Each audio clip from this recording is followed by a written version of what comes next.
Yes, yes, yes. It says that I'm live. What's up, everybody? This is your boy, Doggie Diamonds. This is Doggie Diamonds TV, as you know. Well, you should know this is Doggie Diamonds TV because that's what you on. Supposed to start a few minutes later from now, but I decided to go on earlier. And as you can see on the screen, this is the promotion. For only $100, I will promote whatever you need on my social medias and my website. That's my Twitter, my Facebook, my Insta stories, my YouTube community, and my website, which will be featured on the website, www.doggiediamondstv.com. Hit me up on Instagram at Doggie Diamonds for your promo. Serious inquiries only. Must be Cash App ready. Yeah. So without any further ado, whatever, sound crazy. Without further ado, let's start the show. Yes, you already know. Why the music sounds so low? Did I lower the music and play myself, or because it was too loud before? Maybe I did lower it. I ain't mean to lower it, but I did. You turn that music. Yeah, turn that music up. What you doing, bro? How you lower your own music? Yes. So hopefully everybody's in good spirit. Got a lot of information to talk to y'all about tonight. So tonight, got a special guest with me. Somebody more than qualified to talk about me, my life, and what's going on with me. I got my cousin with me tonight. So, yeah. Here we go. Tad, you ready? Yeah. All right. Stop the music. First and foremost, what's up to everybody? I don't have no hat on tonight. Yes, I don't have no hat on. I just didn't feel like wearing no hat. I almost didn't even wear no shades. Today is a very, very awkward day. Good day. I'll explain in a little while. But let me bring my cousin on the screen really quick. So I am Doggie Diamonds. This is my first cousin right here. Introduce yourself to the people. So my name is Brother Tad, Brooklyn, New York. Co-host of Thorough Black Talk with Tad's sister Keisha and brother Ashe.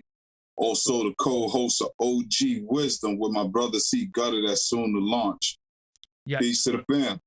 So yeah, damn, this your first time on my channel besides the video that I put up, right? That's a fact. Yeah, so this is not my play cousin. This is not my cousin because we said this is my first cousin. Grew up in the same room. I was on one twin bed, you was on the other. Right. Yeah. Like, so those are the good old days. Yeah. You know what I'm saying? Just thinking about where we at right now. These are things we used to talk about too. Yes. Well, for my audience doesn't know, so I'm gonna let them know if they follow on social media, but they do know they was aware of what was going on with Mel. So I do want to let my audience know that my brother passed away this morning. And he raised us, tell him a little bit. And this is my cousin. When I say my aunt passed away, that was his mother. You know what I'm saying? That was my cousin right here, mother. So this is how real it is. So I just decided today, he asked me what I was doing. I said, I'm about to go live. He was like, yo, I might as well just go home and go live with you. Because this is the time of the year where we're always all together. So if this year we was together, it would be 2 empty seats. You know what I'm saying? So this is why we're going to do this build for y'all, because it's that real. I know a lot of us were, when we became conscious and when we strayed away from a lot of the pagan holidays, but we're going to tell you why it is important sometimes not to celebrate the holiday, to celebrate your family, because now we got 2 empty seats. You know what I'm saying? But tell them a little bit about Mel, because my brother is out of control, but tell them what type of dude he was. Nah, that's Big Daddy. We always called him Big Daddy. If you knew him and you followed him on social media, he was Milton Daddy McStackums Lewis. Mm-hmm. Like, our cousin was all about his bread. Mel, all he did was get money. He was the first one of us to work. Like, he taught us how to talk to girls, so females, if we broke your heart, blame him, not us. God bless him. But, like, he was a ladies' man, but he was so cool. Yeah. Like, Mel was so cool. Anybody who knew him loved him. You know what I'm saying? Like, he was the oldest, so he took a lot of bumps and bruises for our generation of the family. You know what I'm saying? A lot of mistakes that may have been made in child rearing that goes on in the family, he took them hits for us, man, and we appreciate it because he knew a lot of things that went on within the family. And it was like, you know, our family ain't crazy. Even no sexual abuse and no stuff like that going on. It's just, you know what I'm saying? Like, we were products of teenage parents. So, you know, mistakes are going to be made when you're raising children if you have children young, you know, and he was one of those that bear witness, but everybody loved him now. Like, this is a big blow to the family because even though me and Dog, we're the new generation of the leaders of the family, but he was our counsel. Yeah. You know what I'm saying? Because Mel always got money. He was a working class dude, not a street dude, wasn't going to jail like that. Well, to whoop your ass, though. But we'll whoop your ass. Oh, yeah. He whooped your ass. He was good. He definitely was a fighter. You know? And just to the fact that he hung on for as long as he did for being sick so long, just fighting for his life. You know, he was in a coma first, and he fought to come out the coma. And I mean, he fought a good fight. And tried to talk to us. That's why I called him when I came on one day. I said, yo, my brother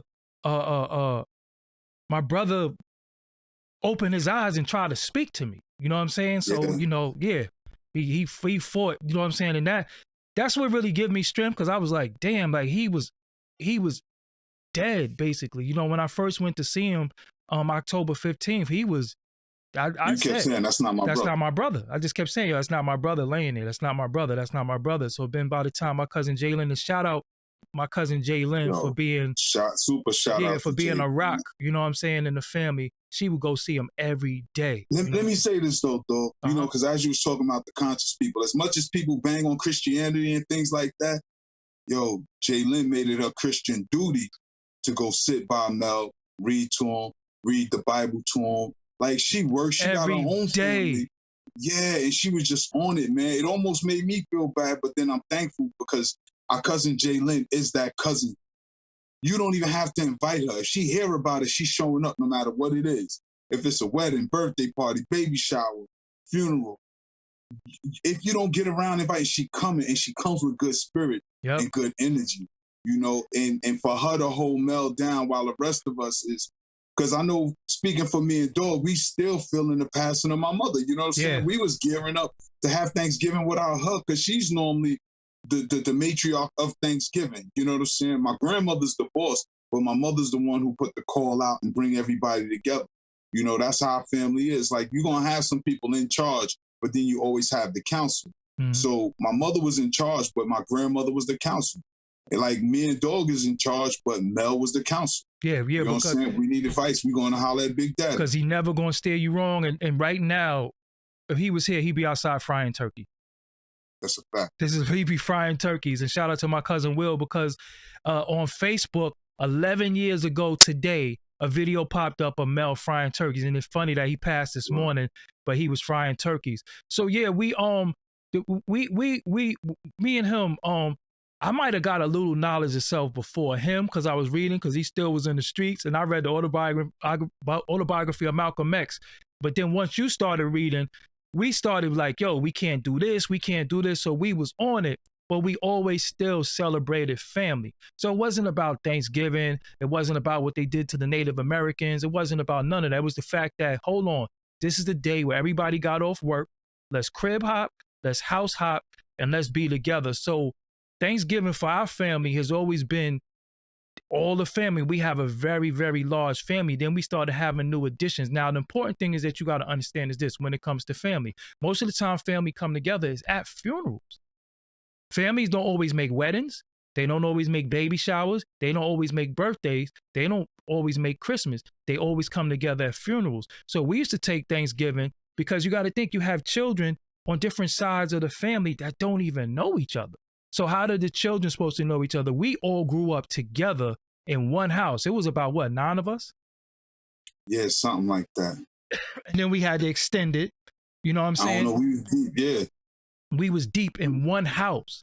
So yeah, we didn't, you know, we wasn't with all of the pagan stuff with it, but we was like, yo, this is the day where everybody gonna travel, everybody gonna get off work, and let's all go to one crib. And that was always your mom's crib. We went to your mother's house.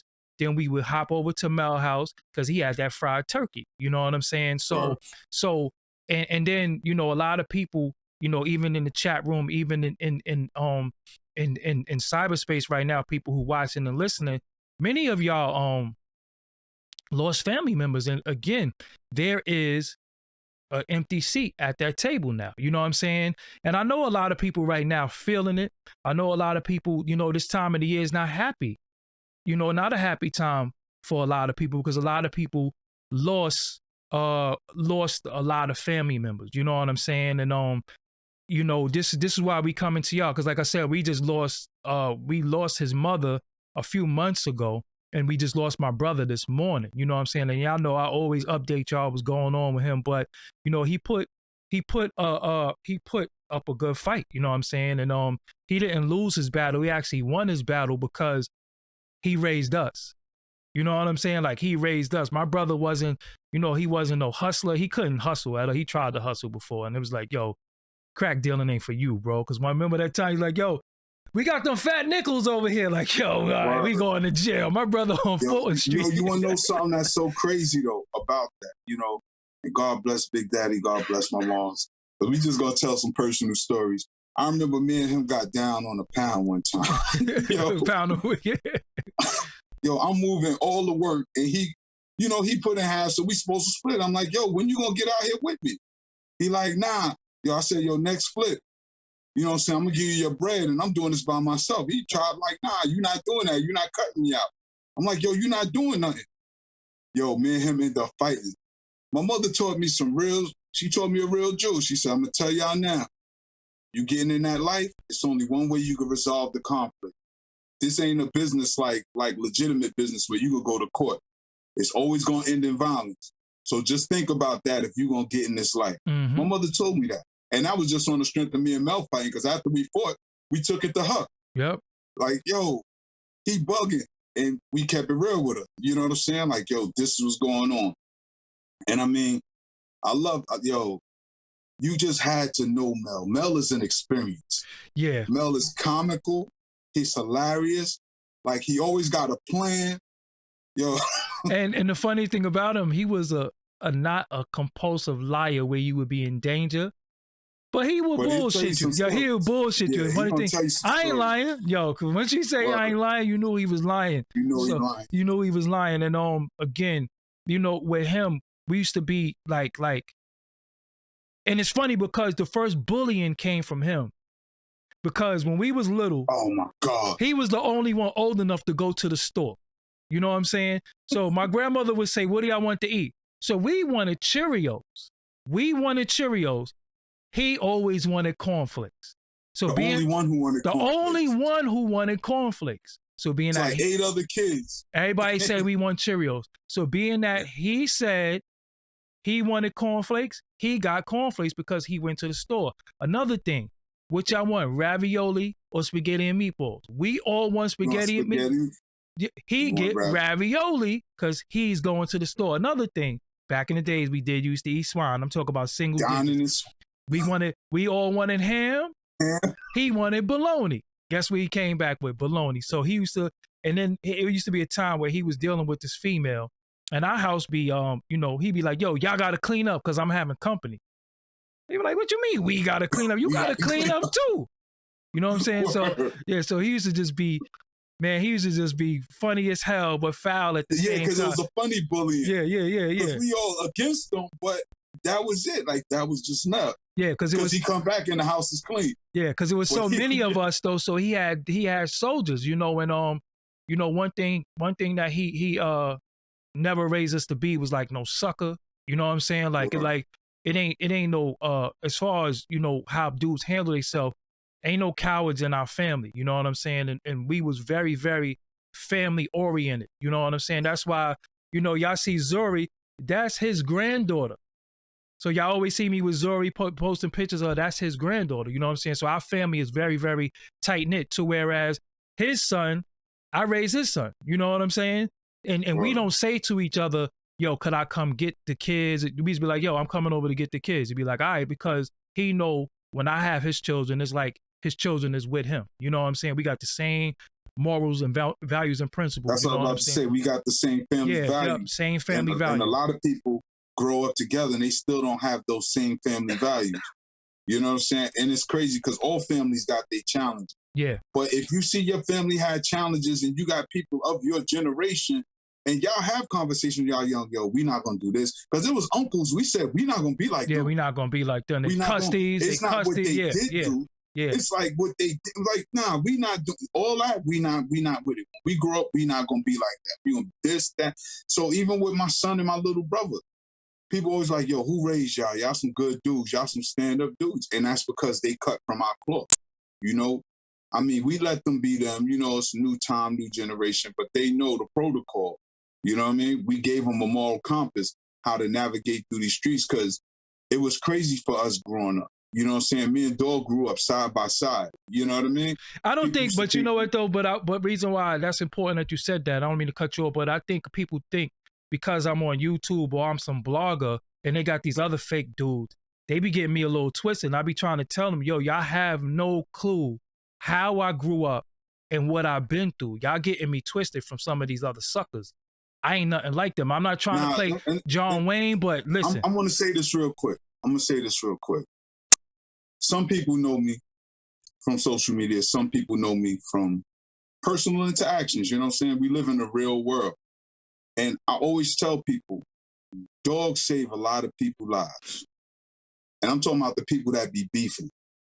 Because me, I'm not as nice as Dog. I'm diplomatic. Because I always believe that we should have a conversation. And they think I'm mean, though. And I keep telling them, I'm not even the worst one in my family. Nah. I always tell people, you know what I'm saying, I'm going to give you a conversation first, because if it go further than a conversation, the police going to get involved. I don't know what these new age dudes is, because they be with that arguing stuff. That's for the girls. You know what I'm saying? Because me and any... You hear me, though? Yeah. I mean, me and any other dude, it's going to be a felony. If you know what I'm saying, any altercation between me and the dude, I'm not going to sit here and argue with you and raise my voice. It's going to be a felony committed, whether you at me or me at you. Them folks going to get involved. So why not just come to an amicable understanding so we don't have to go there? So ain't no mothers crying, ain't nobody going to jail, because that's the reality of it all.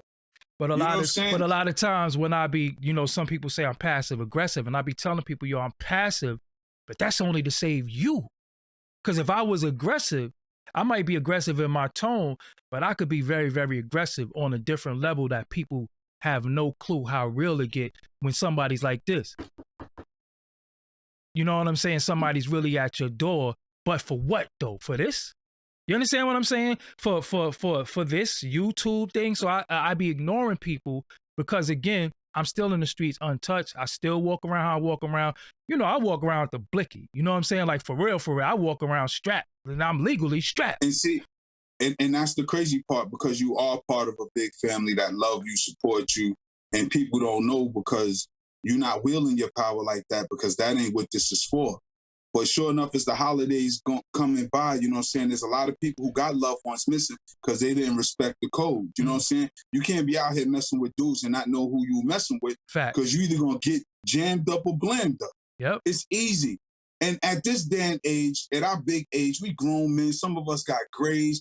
We ain't learned the lesson of the 80s and 90s yet.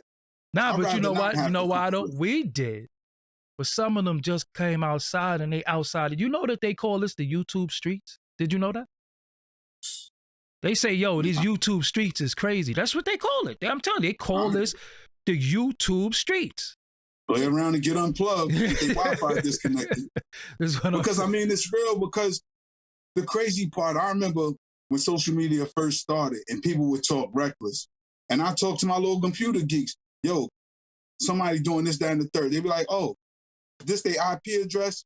This is where they at. Mm-hmm. It's like, look at that. And I would inbox them. Mm-hmm. Please stop playing. Please stop playing. And it's just like, oh, sweat, this dude know where I'm at. Mm-hmm. Whoa. Yep.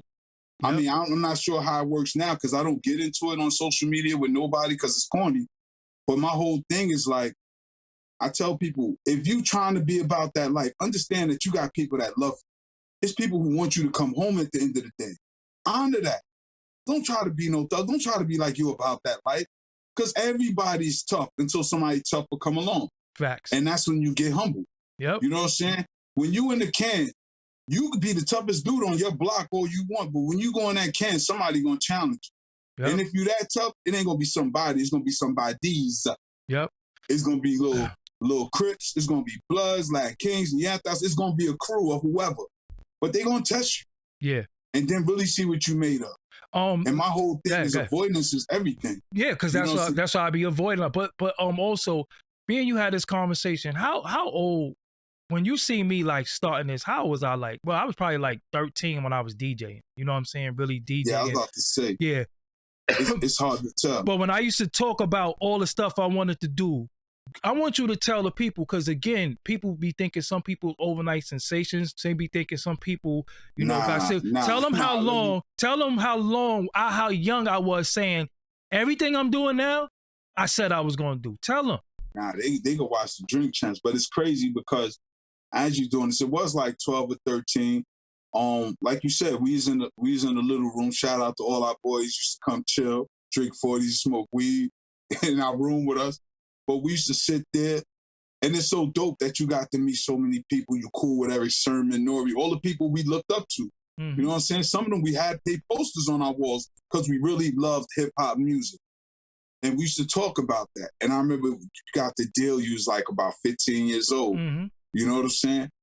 It is so funny because like our history spanned back so far, but I just sit back and watch how you really did make it manifest. Because everybody knew, if they know you from the streets, they know I was in the streets. You know what I'm saying? Like even that picture of you and Biggie and Oli and Soup and Jay and Nino, everybody on the corner that they used in Biggie's documentary, A Story to Tell, when they just show Big and Oli. But I think sometimes I always let people know, nah, Dog is in that picture. You know what I'm saying? And I show them the real picture, like there go Dog right there. I said, we always been around. But me, I was always in the streets, in the streets, in the streets. You know what I'm saying? And you was always into your music. Always. You was there for a lot of stuff now. Yeah, and the music. Let's not get it mistaken. As a little ass But kid. your passion was always the music. And everybody always knew that. Because the first thing they say, yo, Dog's still doing that music shit? Like, you know it.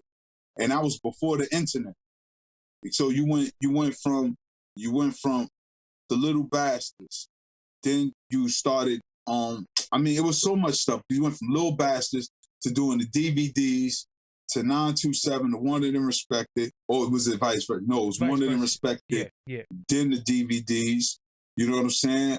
So much stuff. And then to the internet, creating your own brand. From the Come Up DVD, the COD DVD, Forbes DVD, to Doggie Diamonds TV. It's always been a consistent grind. You know what I'm saying? And a lot of people don't have that level of longevity because even when you look at the Drink Champs, you know what I'm saying? The way you laid it out, when Nori talked about how you started him, and he gave you your flowers right then and there. Dudes got to respect the architects because I watch a lot of bum-ass YouTubers come in and they throw shots and darts, and I just be laughing because, you know, I got your back to the kill. Yeah, that's nothing. Yeah. Anybody who know me know I like to fight. I don't mind clapping that thing. But I'm a grandfather now. I got to move different. I only do it to protect my family. But Doggie is my family. But not only is it me, it's other people that's out here that love me. Dudes who don't be on camera. Dudes who don't care nothing about none of that stuff y'all talking about. Not you per se, but you know, all these YouTubers talking about. And all they doing is just selling content. The content is the tough guy image. It's the character. Because when you see him in the streets, you don't see none of that. Like Doggie said, he's by himself every day. I was just in Park Hill earlier today. I be in Coney Island projects. I be anywhere. I go anywhere I want to. And I don't have no conflicts because I know the right people to know. And I go and I be traveling state to state. I'm like, yo, I'm about to go to Baltimore. Who you going? I'm going for Dolo. You know what I'm saying? Like I'm old. But see, this is what I'm saying. The difference between me and other people is that I walk around how I walk around because I live how I live. Like we from an era where, yo, it was always just me and you. You know what I'm saying? We had others, but it was always me and you. Nah, I remember I had to give you that apology. Yeah, you just apologized 2-3 days ago. I was just telling somebody about that. Yeah, because we used to. Man, listen. Nah, because one day I was walking off. Dog was like, yo, where you going? I'm like, I'm about to go fuck this dude up. Yeah. He like, yo, I'm coming with you. I ain't tell Dog I had the flame on me. Dude was with his mans. They want to get out the car. And mind you, this is over 20 years ago. Statute of limitations is up. But Yeah. I jumped in the car. Yeah. Dog was like, oh shit. He's like, come on. We boogied. And I apologized to him because that shit could have went all the way left. Yeah. And I could have jammed him up, dragged him into some shit that I had going on. You know what I'm saying? Defending my son's mother honor. You know what I'm saying? But my point is that dog is a rider and he rode with me. And I did feel bad in retrospect, you know what I'm saying? And I still apologize. Like you said, 2-3 days ago. Like, yo, I forgot to tell you. Because Yeah. It could have changed the trajectory of his life because a lot of things I did, I always took the weight from my stuff. Because like the whole theme is the holidays and missing a loved one. I can remember in 2001, I spent Thanksgiving in the can fighting the case, 25 in the L. And my mother would always tell me since I was 13, 14, she's like, Tad, you go to jail, I'm not coming to see you. Facts. I'm not coming to see you. First time I got locked up, I was 18. And that's back when your parents could come get you. You know what I'm saying? And the cop's like, what you want us to do? She looked me dead in my face and said, fuck it, keep her. I was like, oh. She said, I told you. It's room for you, and I'm not getting you out. I always tell them, Grandma say, yo, they'll make room for you. She said, there's two places always going to be room for you, the jail and the mall. But here's the wild part, right? So I was like 18 then. You know what I'm saying? Remember, I was catching cases, going, skid bitten, because I fight all my cases. The last one, the major one, I was 28, and she came to the visit. And I was surprised, like, oh, sweat, my mother really came to see me. And it was on Thanksgiving. And that always meant something to me because she never came any other time. But this particular day, she came. She came and she sat with me, talked. And it meant a lot to me because that's the only time she ever came to see me when I got locked up. And the wild part, she said, yo, Tad, how they treating you? I said, you want to know the truth, Ma? They treating me too good. She said, well, that's a good thing, ain't it? I said, nah, I don't want to get comfortable in here. Facts. People are making me comfortable. This is why dudes be coming back because granted, jail ain't no joke. It ain't nothing you want to play with. But when you are a stand-up dude, you're going to get love. And I was getting an overwhelming amount of love because I knew a lot of people in there. People knew me. They knew my reputation. And I was just embraced. And I was telling my mother, I don't want that. I want to hate it here every day. I don't want to get comfortable. This is why dudes will come back. Because we got uncles that's just institutionalized. They more comfortable in jail than the streets. Facts. You know what I'm saying? And I didn't want to become that dude.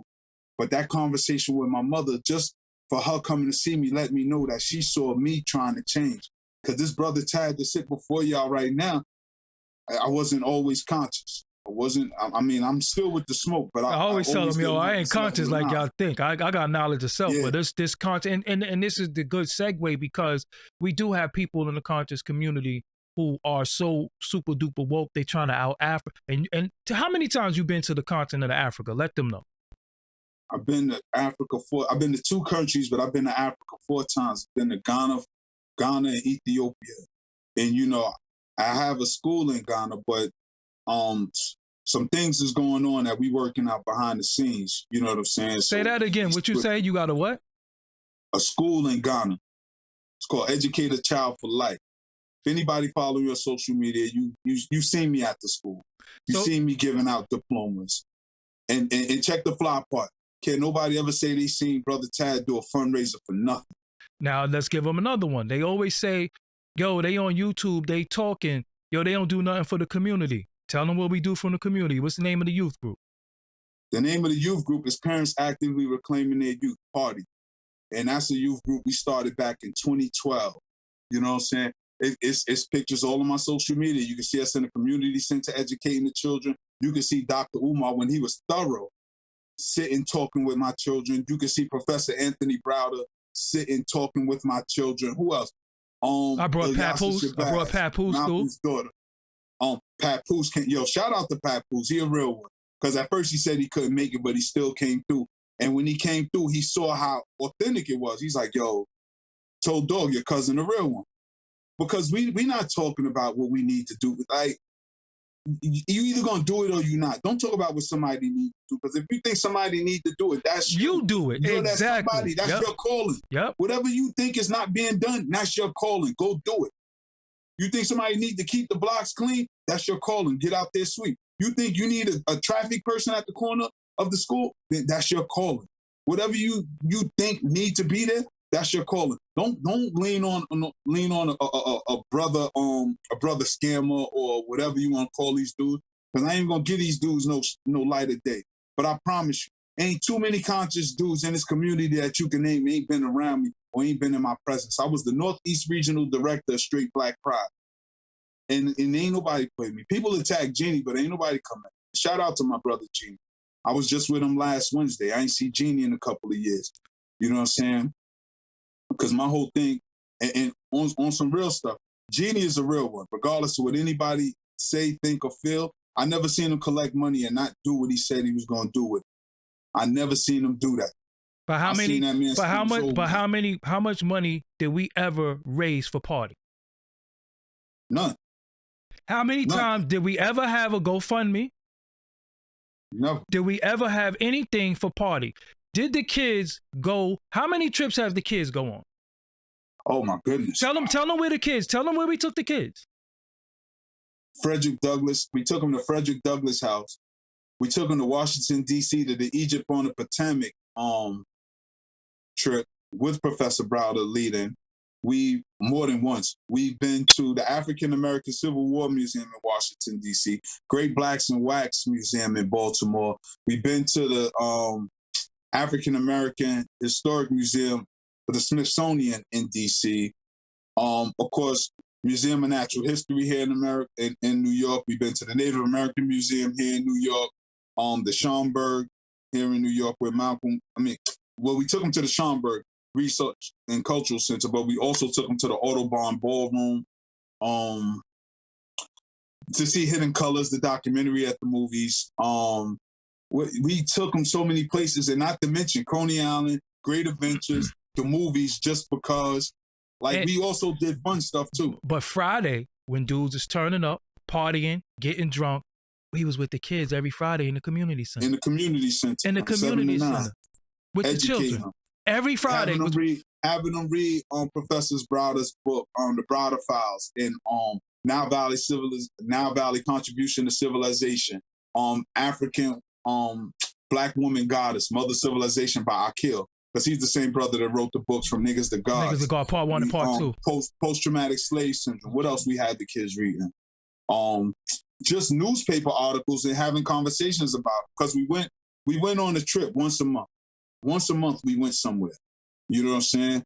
But every 3 months we went on a bus ride. Every 3 months there was a bus ride. We went to Kwanzaa programs. So much.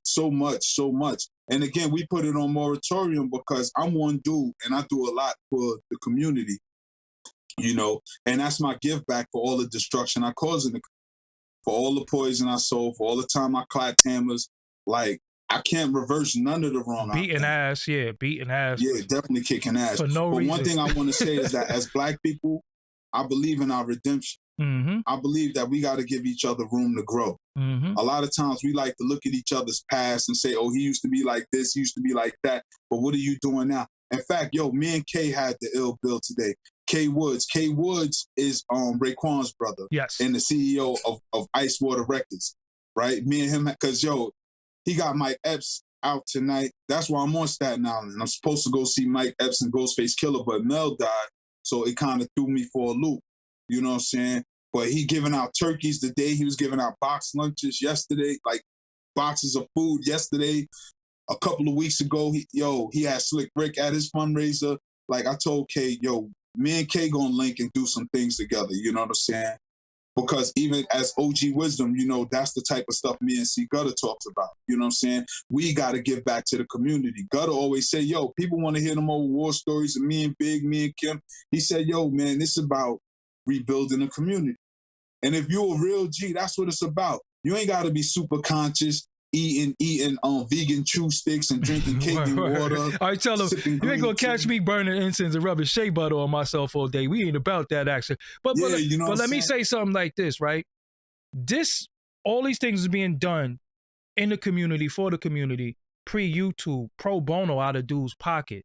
Now you got people who sit on YouTube, they collect mad bread, they get GoFundMe bread, they get Patreon money, they get Super Chat, they get donations, they get all that. But they will talk about the community, but when and how many of them actually take their bread and put it back in the community? So again, I always tell my audience, it's up to y'all to start challenging the people that you watch. what do you do for the community? Reason why that's go ahead. No, reason why that's important. Reason why that's important is because people like to say, well, what I'm doing for the community is giving you the information. First and foremost, the information is regurgitated because Dr. Clark and Dr. Ben, Tony Browder, Barashango, Van Sertima, a lot of them already gave us the information, along with the Honorable Elijah Muhammad, Malcolm, Dr. Khalid Muhammad. So what they do, Marcus Mosiah Garvey, I could go on and on, even all the way back to Carter G. Woodson. You know what I'm saying? Because you got the miseducation of the Negro, then you got the education of the Negro. But a lot of people never read both. They only know the myth. Just like if people read The Art of War, but they don't know nothing about mastering the art of war. So you're not really, a lot of these dudes is not real well read. That's why they mispronounce words. That's why they misspell words. That's why you see all that, because they're not well read. We used to trade books. We used to read books. Yo, did you read this? Yo, did you read this? Yo, did you read this? Yo, read this, read that. Watching documentaries. So a lot of times, what I realize and what I see people, I'm like, yo, you got people collecting y'all bread, but they keep acting like they're giving you the information, but they're not giving you no solutions. Well, us, we solution-based over here. You know, me and Blizz always tell you that. Yo, we solution-based. We not going to keep talking about the problem. So what we do, yo, let's get the children. Let's take the kids. So anytime that you a stand-up adult and people are willing to give you their children, know that their children won't be harmed, won't be touched, won't be in any danger, what does that say about you? That means you. So if you are a danger, if people won't even leave their children with you, what does that say about you? Because it's not about y'all, Brad. You see, look, I got $15 in the super chat. I ain't get one cash app. But again, y'all sit with people who was straight up and down. I be seeing people getting $3,000 in a night, $1,700 in a night, all this bread in a night. And I'm like, what are you giving them money for? So they could get fly on you or just pop shit and talk about how much money they got. You funding their projects and all this stuff. And I'm like, what are they really giving you as far as what are they doing for their community? We do stuff in our community. My grandmother ran the community center when we was babies. Kids, and that's all. And we learned that from the older people. Now let's tell them about grandma. Going on a bus ride. Grandma volunteered in the school for 20 years before she got a paycheck. 20 years since my brother Mel, who just passed away, was like 9 years old. She was going to PS11. That's how we so popular in the neighborhood. Yeah, so my grandmother got hired in the mid 90s, right? 90s. Yeah. But she was going there since the 70s. Word. Every day. She'd be like, move, I gotta go to work. And I used to say to myself, Grandma, you don't work there. You are not employed. But she went every day. And you would see her walking with 7, 8 of her grandchildren, as well as the other kids on the block, giving out lunches. My grandmother ran a country store, PS11. Everybody know Miss Cromwell. You understand what I'm saying? So when I come before y'all and I say stuff, y'all be getting me confused with these other niggas. I'm not these other niggas because I actually have been doing in my community. Go ahead. Nah, and you know what's crazy too? I was just thinking about too. Yo, we definitely rented out the movie theater to show the movie Black Panther to the young people. Yeah. You know what I'm saying? Like, we get people, and the fact of the matter is, because I definitely got to salute people who do donate. But the people who donate to our cause is people who know us personally. It's not off the internet. It's people like, yo, I love what you're doing. What can I do? One of the sisters just hit me from Jacksonville, Florida today. Like, yo, what's up with Africa? Mm-hmm. I'm ready to go to Africa. Da-da-da-da-da-da. And that's coming in August. We definitely going to promote that. In fact, you can always follow me on Instagram, Waverly Ave Tad. You know what I'm saying? I'm on Instagram, Waverly Ave Tad, or Facebook Tad Cromwell. Mm-hmm. And you can see, you go through the pictures, you'll see the pictures in Africa, the pictures, pictures everywhere. You know what I'm saying? But it's very important because we really got to start being responsible for our own actions, because a lot of times y'all want to beef about the YouTubers and listen to them talk about the community, but then you finance they BS. Because one thing I always say, there's money in Black suffering. There's money. So here they're selling you problems, but nobody's giving you a solution, because it's like we don't really want the solution. So when somebody really come with the solution, we're going to talk about the sellouts, they problematic. Case in point, everybody can say what they want about Kanye. But when Kanye was on Drink Champs, he said he went with Trump to talk about freeing Larry Hoover. I knew that when he went to see Trump the first time. Facts. Yeah, I knew that. Yep. Yeah, they missed the point. I knew that the first time when he went to see Trump, and He was just being a team player through the Make America Great Again hat on.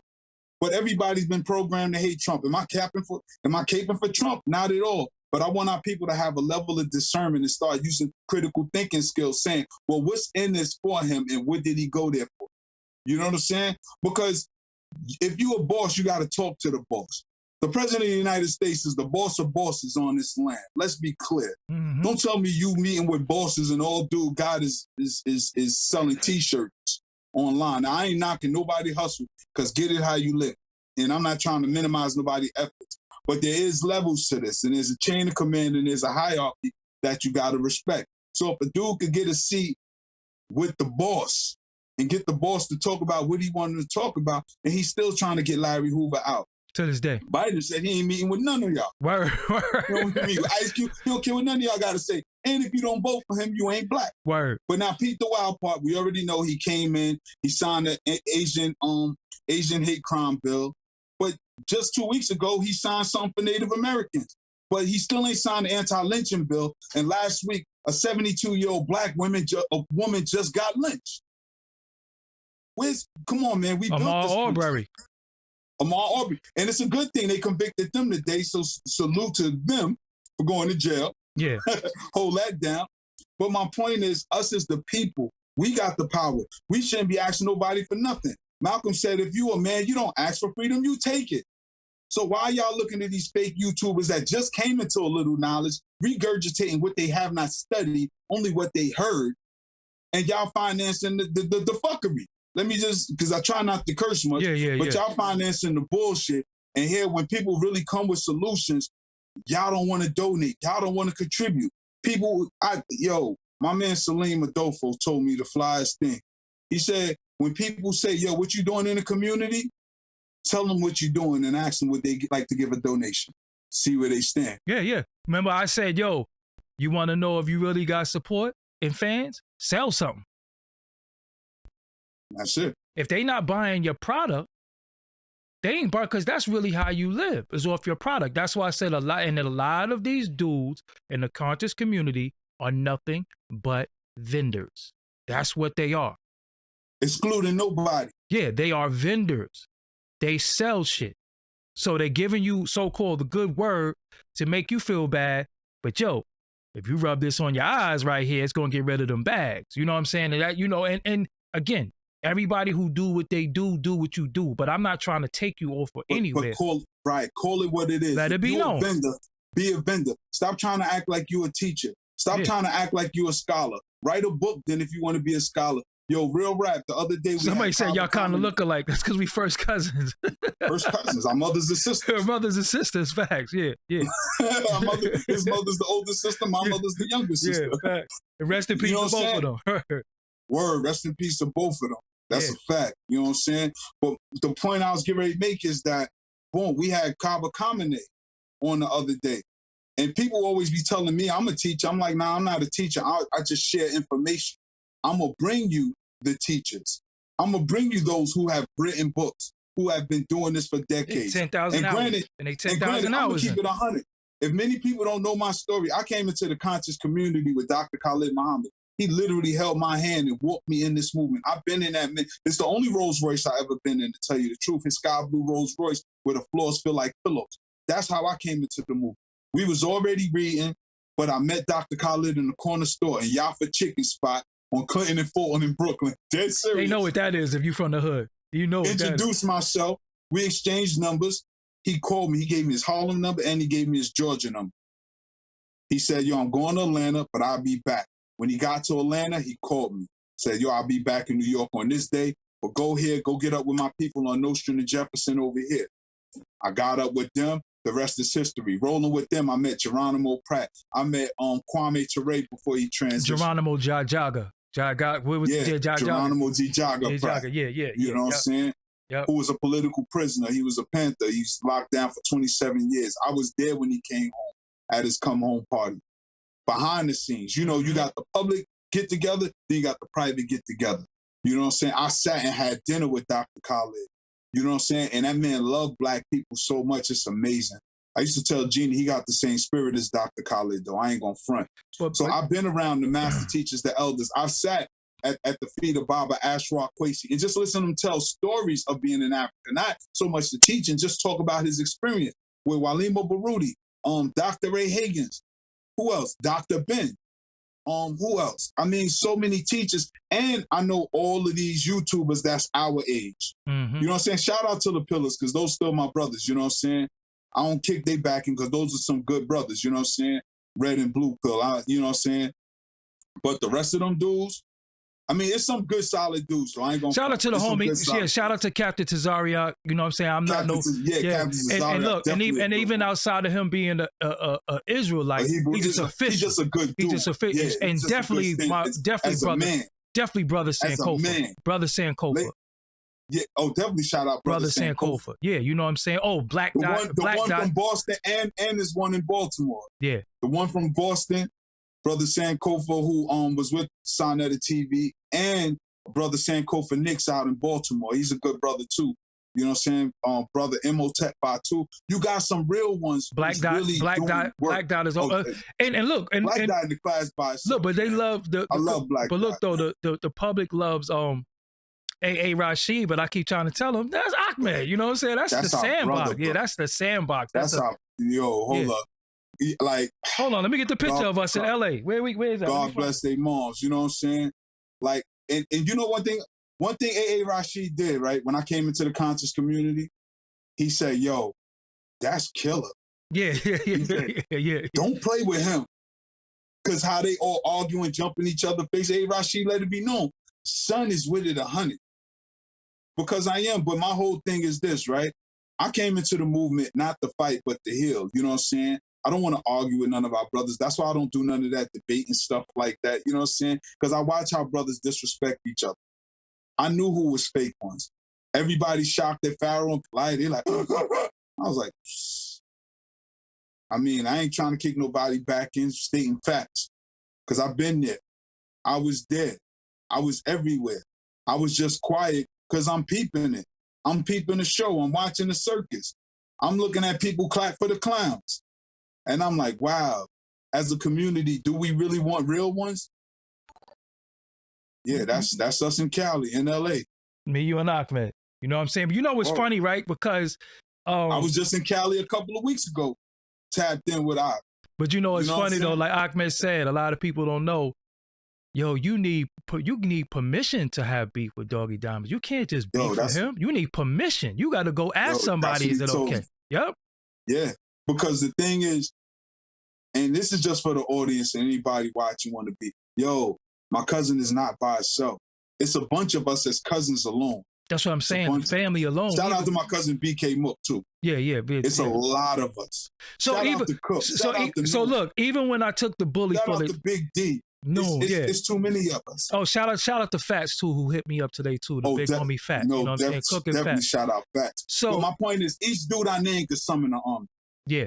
See, gutter. I mean, it's a lot. It's a lot of us. You know what I'm saying? It's too easy, but we not here for that. Yeah, but you know, it's funny, right? Because even when I took the bully footage down originally, people was like, yo, how you got people telling you what to do? I said, because what y'all don't understand is that I am the youngest cousin. They all older than me. So I have like 4 cousins calling me saying, yo, do this for this. Not take it down because this gonna happen. Take it down so we don't have to do something to one of them. You understand what I'm saying? For their safety. And then, you know, certain things transpired. The footage went back up. But again, what people don't understand, no, I probably have, well, I know I have more money than every last member of my family. You know what I'm saying? More success. But that don't mean when I get phone calls and it's something that I have to do in accordance to how the family look, how I look, or something that could happen, I listen still. So that's why I keep telling people, how because you got the money, you become the big homie. You don't become the big homie because you got the money. You're still a little cousin. But that's how it's supposed to be. Because you know it's crazy. And I always stress this to dudes, man. Like my mother said, when you got issues like this, it's only one way you can resolve it. Mm-hmm. You can't take these dudes to court. And my thing is like, as grown men, when we got a conflict or a discrepancy, if we can't come to some type of agreement, we got to go to the next level. And the next level is always felonious. You know what I'm saying? As men, I'm not going to argue with you. I'm not gonna sit here banging on the keyboard with mad caps and exclamation points. We not doing that. We not doing, as men, we not, that's for kids and that's for women. As grown men, somebody got to bleed. Listen, you know, let's give him another one, Taz. Let's give him another one. So, after my little war words with Umar or whatever, because I ain't respond back. I laughed at him. You know what I'm saying? I thought it was funny. He wanted to do, remember, he wanted to do a lecture. I always tell the audience, because you here to back up everything I'm saying. Where did he wanted to do a lecture at? Which time? At Brown Memorial? Where's Brown Memorial at? Waverly and Gates. Where's that at? On the corner of our block. Okay, why didn't he do the lecture? Because he needed security because he was scared that he was going to get ran down on. All right. Now, if he had a tapped in and he was good with us, how that day would have went for him? Man, we'd have walked him through Biggie Block, walked him to the stoop. We'd have introduced him to every gangster in the hood. But at that time, though, we wasn't beefing with him. But all he had to do was reach out. Yo, I'm around your way. Because again, this little stuff, this don't mean nothing. I think he's a good, misunderstood dude. I think that he took the weight of the world on his shoulders, and it's a little tough. And I think he need help, but because of his little narcissism and his ego, he don't take the help. You know what I'm saying? And I'm still willing to help him with anything, just like I know you are. You know what I'm saying? Because he does have the knowledge. Like, one thing we can't never front on, his scholarship is on point. Now, his character and how he do his stuff, I can't rock with that. And his organization skills. Yeah, but he don't have no organization his skills. scholarship is right and exact. So when he was going to do the stuff on my block, and he was like, yo, he ain't doing it because he ain't got no security, I bust out laughing because I said, yo, we could have told the little homies to hold him down. We didn't even have to beat it. He wouldn't even need nobody to hold him down. Yeah, exactly. He wouldn't even need no security. He'd have been Gucci. Yeah, that's easy. He'd have been Gucci. But you know what it is? Dudes don't, like, a lot of these dudes spent a lot of their time reading. They not from the element that they trying to claim. These dudes is not from the soil. These dudes are, what did Umar father say? Yeah. Yo, when your pops is saying you not built like that, come on. Your daddy. Your pops, yo, and I'm going to keep it real. I put this on my mother's word to everything I love. I got a phone call from Baltimore. They was like, yo, Umar father called me and said, he called my dude in Baltimore. Shout out to Minister Assar. He said, yo, Umar father wants to talk to the elders. He said, I'm not in touch with the elders like that. Can you get in touch with any? I called Baba Baruti. Baba Baruti just said he going to leave that alone. Mm-hmm. He said he'll talk to his father, though. You know what I'm saying? But he ain't got nothing really to say, you know what I'm saying, about nothing.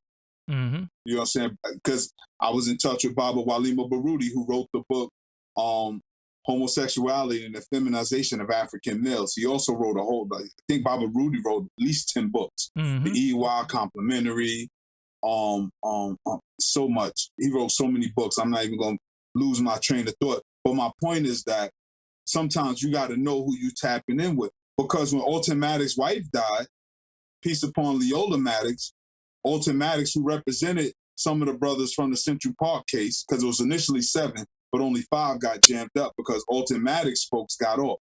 Al Sharpton started with Alton Maddox in the civil rights movement with Tawana Broly and all that. His wife transitioned. Who you think sat at my table? It was me, Sister Keisha, Councilman Charles Barron, Dr. Umar Johnson, and our brother Mike Graves of 100 Blacks in Law Enforcement Who Care. We all sat at the same table. You know what I'm saying? If he would have really stayed in tune with me and tapped in, he'd have been Gucci all through Brooklyn. When Jeannie came to Brooklyn, I took him to Biggie Park when they was having the tournaments. You know what I'm saying? They was having the Think Big tournaments in Biggie Park. And I took Jeannie and introduced them to mad people there. Like, this is my real quick. Go ahead. And after that, from that, I said, now let's go to Foxy Brown Brothers game. And I took him to Dean Street to Gavin's jump off. You know what I'm saying? Got up with folks and things. It's like, yo, these are my hoods and you good with. Now look, it's another dude on YouTube. We're not going to say his name. Let's just say he got a loud mouth. He was actually at a lecture. He's at a lecture. They could figure out if they want to. We ain't going to say his name, but he got a big mouth. He's on YouTube. The first time I showed you him, you was like, yo, what he's saying is right, but what's wrong with him? He on drugs or something like that? So they could put 2 and 2 together. He had a lecture in Brooklyn. Was he not going to get done dirty that day? Sankofa already talked about it. Yeah. Brothers from Boston, Sankofa. But who saved his ass? You. To tell you the truth. How many times I saved that individual's ass, though? Twice. Do we even know each other? Have we ever broke bread? Have we ever? No, because you saw where it was gonna go and said he don't deserve that because he ain't built like. He ain't built like that. But the YouTube community think he is, though, right?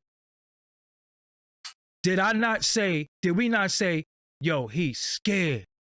Yo, he was scared to death.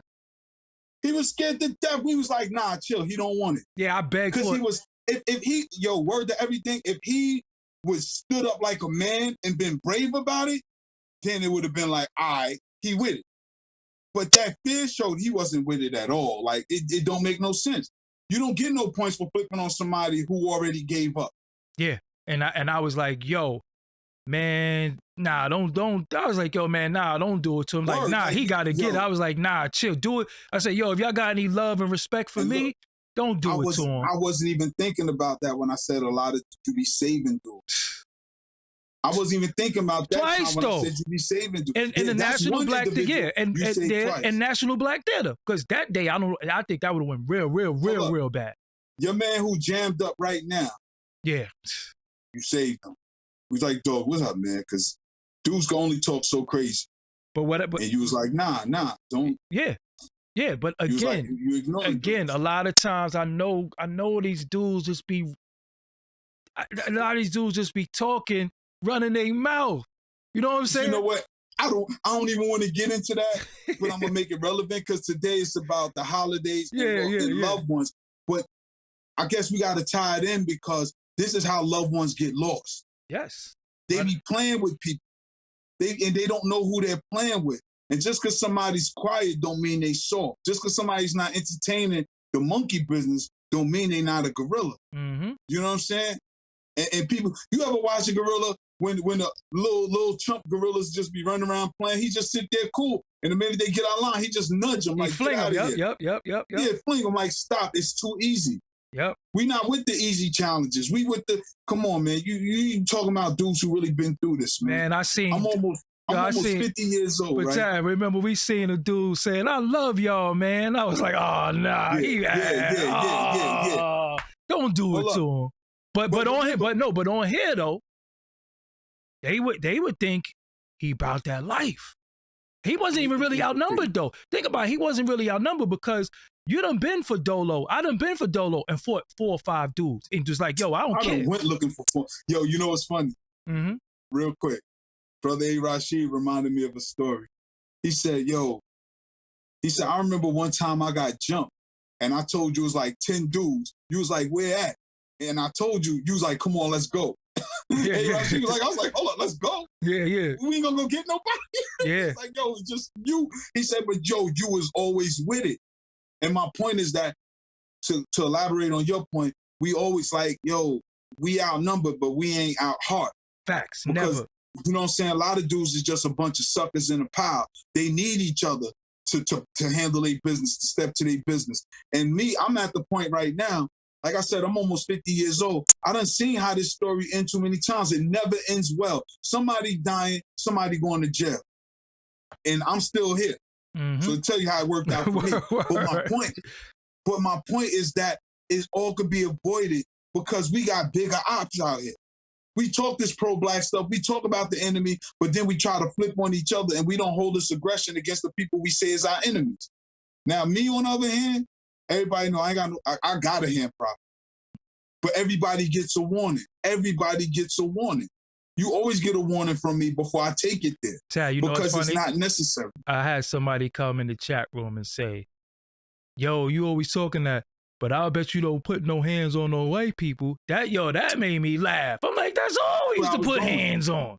That's where I was going. Because remember, we used to call that catch and wreck. Catch and wreck, yep. One time, Tariq Nasheed said the knockout game is fake. And I said, what? You don't know what you're talking about. That was our game of choice every day after school. We call it catch and wreck. And rec meant our recreation. That's what we did for recreation. Yep. And we didn't do it to each other. We went on who was our enemies. And mind you, we wasn't even conscious then. But I mean, and it ain't to brag about it. It's just to say that there is a space for us to step up to where we say we want to step up. We say we want to bang on the enemy. You got dudes who've been doing that without consciousness. So with consciousness, imagine what we could do. You say you want people that's going to do for the children in the community. You got that. You say you need men to stand up and be men and challenge these frauds. We there. In fact, when Dr. Umar got into it in Harlem, that was with Brother Ashe. Oh, what? Recently, he's like, yo, dude, that was Ashe who stepped to him. Wow.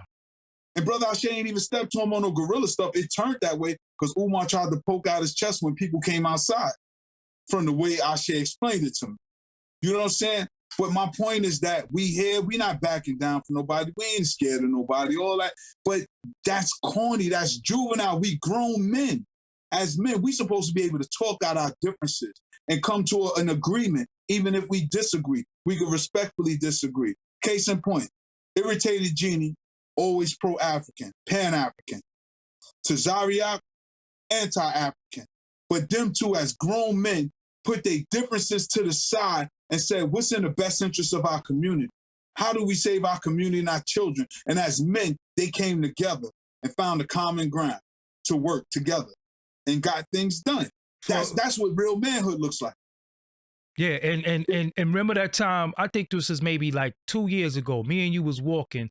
We was on Fulton, Fulton in Washington. And it was the elderly lady and the little girl, and some dude was acting crazy.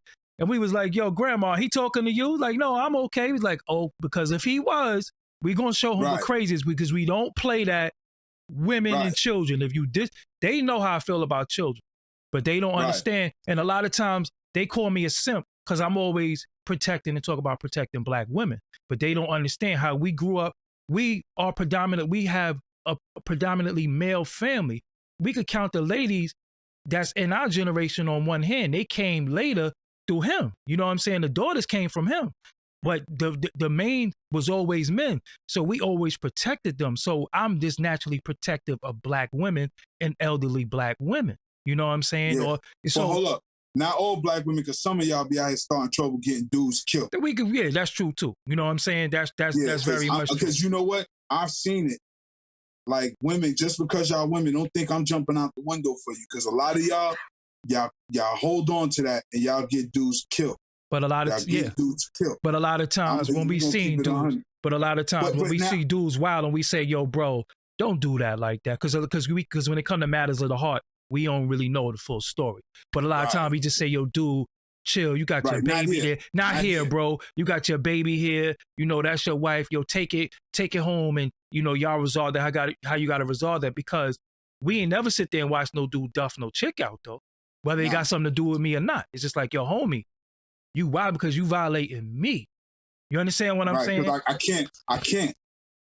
can't watch you do it. Mm-hmm. And you know, it's crazy, man, because like I said, I ain't gonna be no hypocrite. I'm not trying to protect everybody. That's true. And I tell people that. Yo, no, we not. Because some of these people, keep it 100, some of these people deserve it. What do I say? That's why I'm like, you know what they say on this show? Some of these niggas gotta die. They know that's my favorite thing to say. But let's tie it back in. Let's tie it back in with family. The reason why we delved into that a little bit, to give you a little bit of our background history, right? And the whole thing is, when it comes to family, this is why some family is not at that table. This is why some family is in prison, and it comes with the sadness of your father being locked up for the last 17 years, the last 5 years, or this your first holiday without your father, without your mother, without your grandmother, without your favorite cousin, whatever. Sometimes it's through sickness. Sometimes it's through bullshit. You know what I'm saying? And we escalated past the bullshit. So we're losing family members to health reasons. You know what I'm saying? That's why, what was your highest weight? I think like 280. 280. My highest weight was 300. You know what I'm saying? And me and you lost weight, but never worked out together. No. We never worked out. Yeah. Not on this journey. Not in this journey. Yeah, back in the day. 90s and 2000.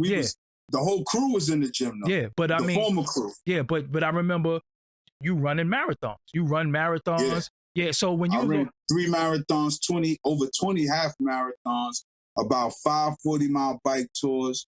And you are a certified personal trainer, not somebody who came from jail and no exercises. you actually took the classes and got the certificates. Let them know about that. Courses through NASM, National Academy of Sports Medicine, which is one of the top rated certifications you could get in the world. I used to think it was the country, but it's actually the world. Yeah. And it is hard though. I ain't gonna front. It's difficult. I remember when I took it too. I was just texting people like, yo, pray for me today. He's like, yo, what's going on? I was like, nah. But the reason why I'm saying that is because everybody not qualified to talk. But they got the megaphone, they got the biggest mouth. But when you ask them what is their qualifications, they don't have none. Like with Blizz. Blizz is a certified domestic violence specialist where he can actually give people a certificate for passing his course in domestic violence, as well as anger management. You understand what I'm saying? So if you need a court-ordered class that you had to go to, you go to his class and you could get that. That's somebody that's certified in that. You understand what I'm saying? So I respect people who actually say, I'm this, I'm that, but at the same time, they actually put in the work. Right, invest your time and your effort. You know what I'm saying? Because a lot of times you got a lot of YouTube scholars, you got a lot of jail lawyers, you got a lot of jailhouse lawyers, you got a lot of people who just talk, but when you ask them, so when did your 10,000 hours come in? Nah, I learned that from my man and all that. You know what I'm saying? You just sit here, you done sat here right quick and watch me make the artwork. I just did it behind the scenes. How long it took me? 5 minutes? You know I ain't go to school for no damn Photoshop. I do beats. So you sitting on the screen, this is like some news shit. You understand what I'm saying? Like this, like again, what I always try to tell the audience, this was the person who believed in me the most because, I've been through so much in this shit. So a lot of times y'all confuse my passion with anger, bitterness, and being jaded. Nah, I really love this culture. I put on for this culture. And one of the things that I loved and I had to pull away from is the love of these fucking coward niggas that I thought was my people. You know what I'm saying? Nah, you know it's crazy because, and I'm gonna give it back to you talking about the cowards. What was crazy though was like as you was out here doing it, the pride that grandma and my mother had whenever something went on with you. I remember the first time the song came on the radio, we was in the house, we sat in the living room. He wasn't even in the house. I think when Bitch Get a Job came on the radio, we sat in the house and listened to it. And the look on the family face was like, yeah. Even when you was doing Drink Champs, you know what I'm saying? Like the family was like, yeah. You know, you think the dope part is my mother got to see that. Mel too. And she was so proud. Mel and your mother, got to see it. They got to see. You know what I'm saying? I'm the first member of the family that was on TV for something legal besides what's that? Cousin Elmo or Uncle Elmo? Don't put me out there. Yeah. Cousin Elmo or Uncle Elmo was on the TV. Joking. Say it again? Cousin Elmo or Uncle Elmo was on TV before. Cousin Elmo. Because remember it was a fire right on Atlantic and Waverly. Right. So he's like, and that was a big deal because he was because he was on the news. He was a firefighter. EMT. It was an ambulance back then. But again, so a lot of times people don't understand the passion that I have because some of us really, really put it on. And I always talk to y'all about my family. I always talk about how it's crazy though. And I'm gonna give I'm gonna give it back to you. The fact of the matter is, like we didn't have much growing up. Like grandma did everything she could. She made sure we had, but it wasn't much. At all. You know what I'm saying? And Mel I think Mel might have been the only male in Brooklyn to graduate high school. Facts. You know what I'm saying? The rest of us we didn't go to high school. We went to school high. And he and he was so deep, but it was so deep that he graduated from a high school in Staten Island. He used to get up and get on the boat every day to go to high school. He had to travel, and then he went to Hunter College. He took college courses. I was about to say that because when he went to Hunter, I was going to high school on design. You know what I'm saying? And at that time, that's me and Sticky Fingers was in school at the same time then. Shout out to my homegirl Sonia. You know what I'm saying? That's where you know Sonia. And that's right before Mobb Deep came. I'm sorry? That's where you know Sonia from? Yeah. Oh, I never knew that. Okay. Yeah. Oh, yeah. Nah, Sonia, that's why I love Sonia. She was like one of the boys, you know what I'm saying? She hung out with us as dudes. Gotcha. You know what I'm saying? Like, you always got a homegirl in the clique. Sonia was able to rock with everybody. Sonia rocked with everybody. You know what I'm saying? She was popular like that. And she was from Brooklyn like us. But Mel would go to Hunter, and I would go to Design. So we would take the 4 train together. I would get off at 59th Street, and then Mel would get off and take the local train 1 stop to 68th Street. But Mel was always fly, though, if you can remember, too. Mel always had fly name brand clothes, but he would do the wildest stuff. Like one day we was going to school, word to everything. Mel got his briefcase. Going to school, he got his Kango, his trench coat.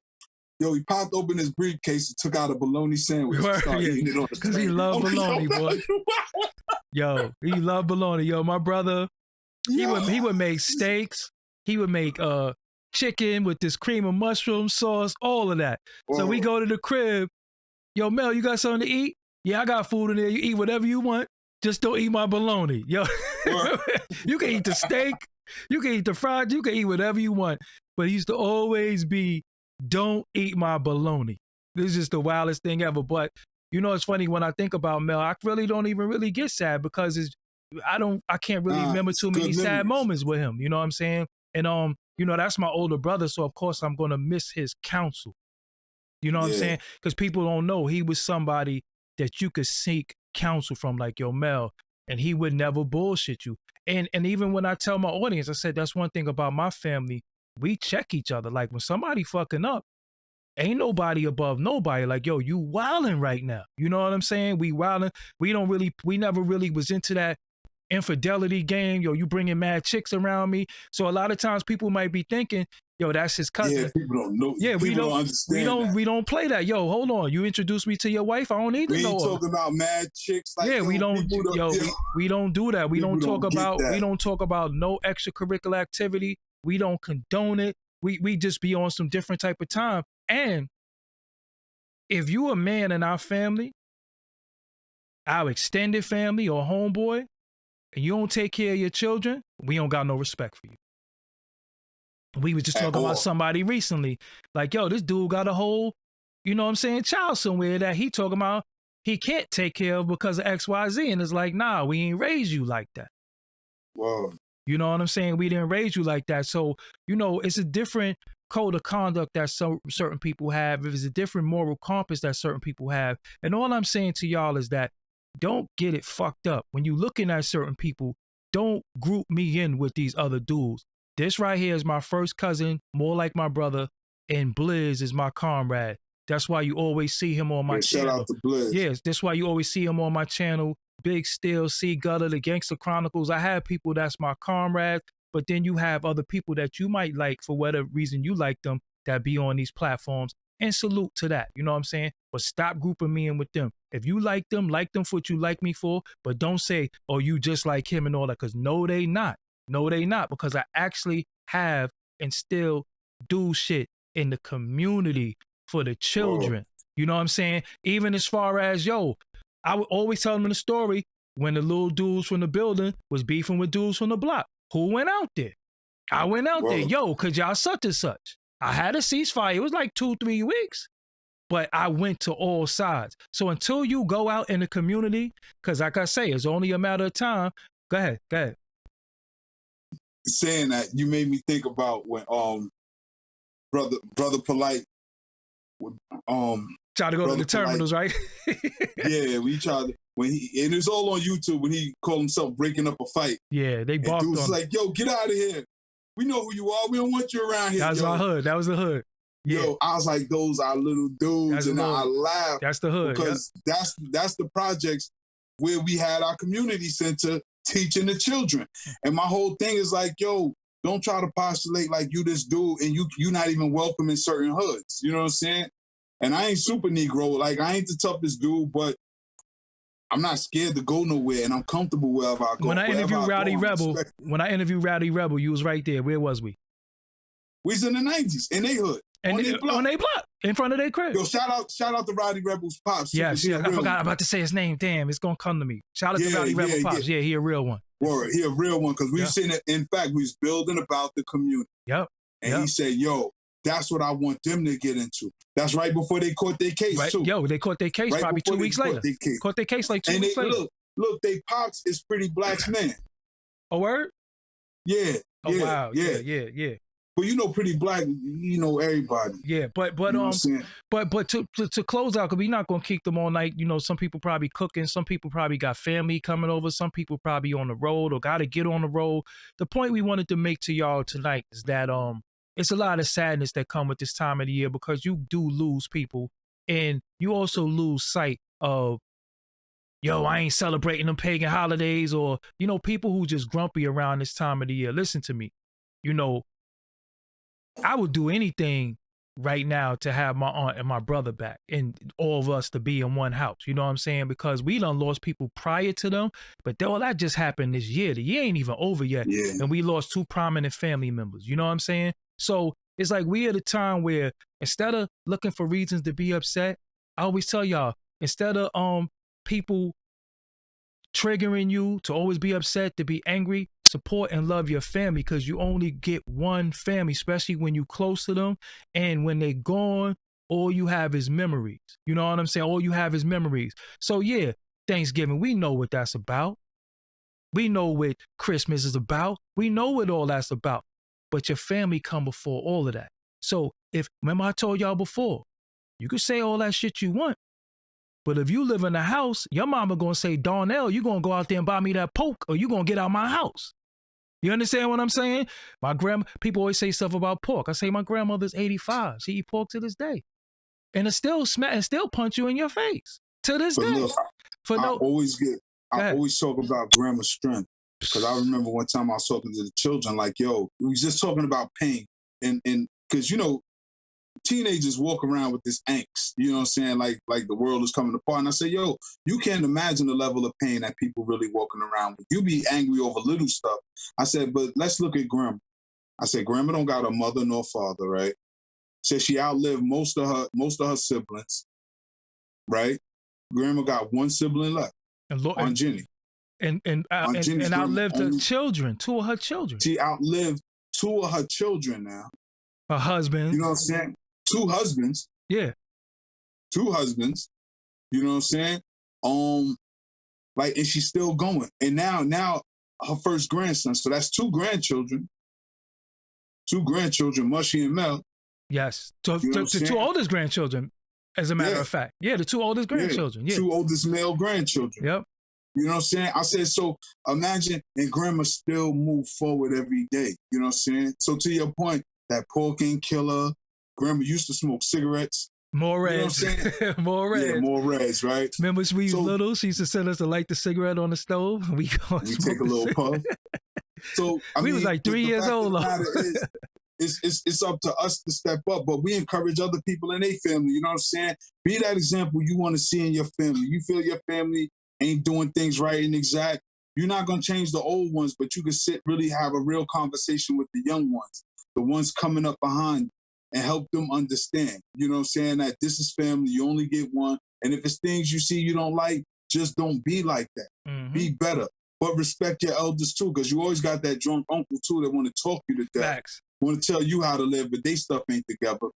You know what I'm saying? And you're going to lose friends too. Some friends you consider family, they're not going to be there, because this has been the hardest year for my family, because my mother and Mel, they wasn't just family members. They were like real staples. And they was close. Just like, and they was close. Right. They weren't distant people. Because I'm quite sure everybody got that aunt they don't really see all the time. You know who she is, but she don't come around much. So if she passed, you hurt, but not that much, because she's not a big staple.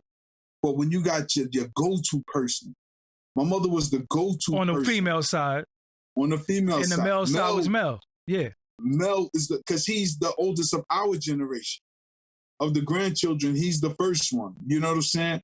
We lost a cousin some years ago, back in 2007. You know, and this is our family. Family is all you have. You know what I'm saying? Because some of your friends may become your family, but then you start seeing them wean off, because everybody's not happy for your success. I don't care what I said on Drink Champs.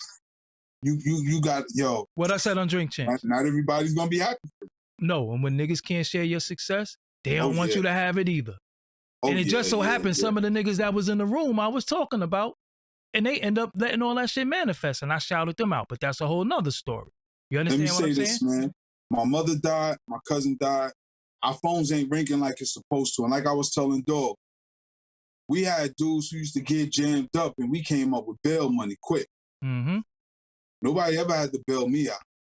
Ain't like I had bail. Yeah. But no, one time I got jammed up. Blacko bailed me out. Yeah. Shout out to Blacko. That's when I got locked up when I came home. Remember the day I came home, I got locked up again. Yeah. The newspaper. Blacko bailed me out. But like I mean, all of this stuff is toughen you up. It makes you stronger. You know what I'm saying? It makes you learn that you got to depend on yourself and stick with your family. The people you know, love and believe in you and support you in everything you do. Because dog know, he know I got his back 100%. You know what I'm saying? And we ain't no yes men because we don't always agree on everything. Yep. But you ain't going to see us in these streets arguing and fighting. You know what I'm saying? Like I said, real men can hash out the differences. Conversations can save a lot of trouble. You know what I'm saying? And a lot of times, dudes are so cowardly, they don't even want to have conversations. Honest conversations. The dude will be mad at you. Because they don't want to have know why. Because they don't want to have an honest conversation because they full of shit and they done painted a picture that's bullshit. And you know it's funny because a lot of times I might be with your kids and you don't even know. That's a fact. You know what I'm saying? Like Zuri was here with me for the summer. You know what I'm saying? Like I said, that's your granddaughter. So, but that's my goddaughter. And it's like how we are with family. Like I said, I told y'all earlier, it's times I don't call, even with his grandkids, I don't call the children and say, yo, could I come get them? Nah, yo, I'm coming to get Zuri. All right, I'm going to have her ready when you want to have her. You know, Zuri spent every birthday with me. You know what I'm saying? Every birthday we together. She was there when the billboard. Like I said, we had a lot of triumphs this year, but we had a lot of tragedies this year too. But the funniest thing that's crazy is that one of the things we have is the core family members stick together regardless. You understand what I'm saying? And the issue is these times of the year, because you're going to get hit with these holidays back to back. You're going to get the Halloween, which is, you know, you take this for the children. But again, if you don't partake in stuff, don't partake in it. But one thing you never do, and I told y'all this before, you never rob children of their joy, especially if you had it. Because a lot of these dudes in this so-called conscious community, a lot of y'all woke dudes, y'all kids is miserable as shit. And I was going to say that, Go ahead. You know, I was having a conversation with somebody before. And that's why, you know, Party was so dope because we always implemented Kwanzaa. For Thanksgiving, we call it the Umoja Karamu, which is just a unity feast, you know. But to your point, it is important that if you're going to take something away from these children, you have to replace it. People be like, oh, Kwanzaa's made up, or you say Umoja Karamu, that's made up. Say everything in existence was made up. Nothing was here when we got here. Somebody had to use it as an idea and develop it. All you got to do is participate in it, celebrate it, and then catch on. You know what I'm saying? Create something for your family because there's these young conscious people. Like they get books and crochet dashikis every Kwanzaa. So by the time they get 18 to 19, they don't want nothing to do with that because they remember how miserable it was and they're not going to do that to their children. We got to be creative. If you're conscious and you're a scholar and you're well-read and you read Dr. Amos Wilson, you read Dr. John Henry Clark, then you should understand that they said you should create things for children. Create it. Use your imagination. Let children create their imaginations. Buy them toys. Dr. Amos Wilson said that. It's funny how people will quote certain people, but then they'll forget other things. Yeah, but Dr. Amos Wilson wrote 3 books, at least 3, minimum, addressing male adolescents, black-on-black violence, on developmental psychology of the black child, and awakening natural genius in black children. Those are at least 3 books I could think off the top of my head. Then you got Jawaza Kunjufu in his book, Counter Conspiracy to Destroy Black Boys, books 1, 2, and 3, and developing positive self-images in black boys. We have to give them something. You keep robbing them of this stuff. So when they get older, and I'm talking about these conscious kids, and they get older and they get a few dollars, what they want to do? They want to have Rolls Royce diaries, and they want to say they had sex with all these women, and that's what they equate with success to. The monetary stuff that they see that you're depriving them of. We have to create things for our children. There's nothing wrong with buying your child a toy. There's nothing wrong with telling them they did a great job in celebrating Christmas. Tell them, take them to grandma's house for Thanksgiving and say, look, we're not going here for the just. In fact, I don't know no black person to celebrate Thanksgiving for the traditional reason, saying, oh, the pilgrims came here and saved the country. And I don't know no black people who do that. You going to All see the black people grandma. I know. You going to see your grandma. I'm sorry? You going to see your grandma. That's it. Yeah. That's it. Grandma need a reason to cook because y'all don't come over on Sunday dinners no more. So at least y'all can come eat this Thanksgiving food that she made for you. And I'm telling you, you have to do these things because we talk about our elders and our ancestors, right? But why would you deny your immediate elder? You know what I'm saying? My grandmother on my father's side always cooked with pork. I remember one Thanksgiving in '96. She was like, "Who that just ate biscuits and rice?" Everybody's like, "Tab," because she put pork in everything. Yeah. Everything had pork. Everything. The only thing I could really eat was the biscuits and rice and the macaroni. And I was cool with that because I was with my family. And the pies. She used to make some pies. Every too. Thanksgiving I spent with us. Right, her sweet potato pies. Yeah, her pies. I'm about to say her pies is rocking. Because my grandmother passed away 5 years ago. So I'm glad that I was able to honor her wishes and still spend her very last Thanksgiving with her. And that's how we got to start looking at it. You stop trying to impress people in the conscious community, trying to show how conscious you are, negating your family just to prove something to a bunch of cyber culturalists who really don't even believe in half the stuff they say. Because the moment they get $3 over lunch money, they're going to abandon all that. They're going to be like, oh, later for that Africa stuff, and I ain't with that no more. And I'm telling y'all. I'm getting money. Yeah, you know, they did for everything. I'm getting money. You know. Yeah, I'm getting money now. Yeah. You know what I'm saying? What happened to everybody collecting money for these daycares and schools and all that stuff? And I got some of them. I got some of them on camera saying they opening up hospitals and shit like that. Yeah, where's all this? Where's the housing that everybody's building? They done took the community's money. They ain't did nothing. And I say all that to say that when I start asking for bread, please donate because I'm gonna have documentation and visual documentation. But you already did it. We already did it without the money though. Without asking for anything. But that's my point. Yeah. But you know what? But I've been living quietly too long. Yeah. You know what I'm saying? Because those who know me know who you was talking about anytime you say cousin. Anytime you do something great, people will text me, yo, I see your cousin. Y'all doing it. Because they know I'm there. You know what I'm saying? Even though I wasn't on camera on Drink Champs, people knew I was there. Yep. They was like, yo, you was there, wasn't you? It's like, yeah. You know what I'm saying? Because everybody who know me and you are more like brothers than cousins. Facts. But my point is that for those of us that are building, the children that we were doing party with 9 years ago are now saying, yo, what's up with it? Can we start it up again? They're adults now. Mm-hmm. A few of them are teachers. Some of them in pre-med school. Some of them in law school. And I remember when we started, dog, right? They said, yo, how much do I have to pay? How much do we have to pay? I said, you know what you got to do? Pay it forward. He's like, what do you mean? Well, I said, when you grow up and become successful, replicate this. No, but give them the real mission statement of Party. Party was, in its inception, for parents.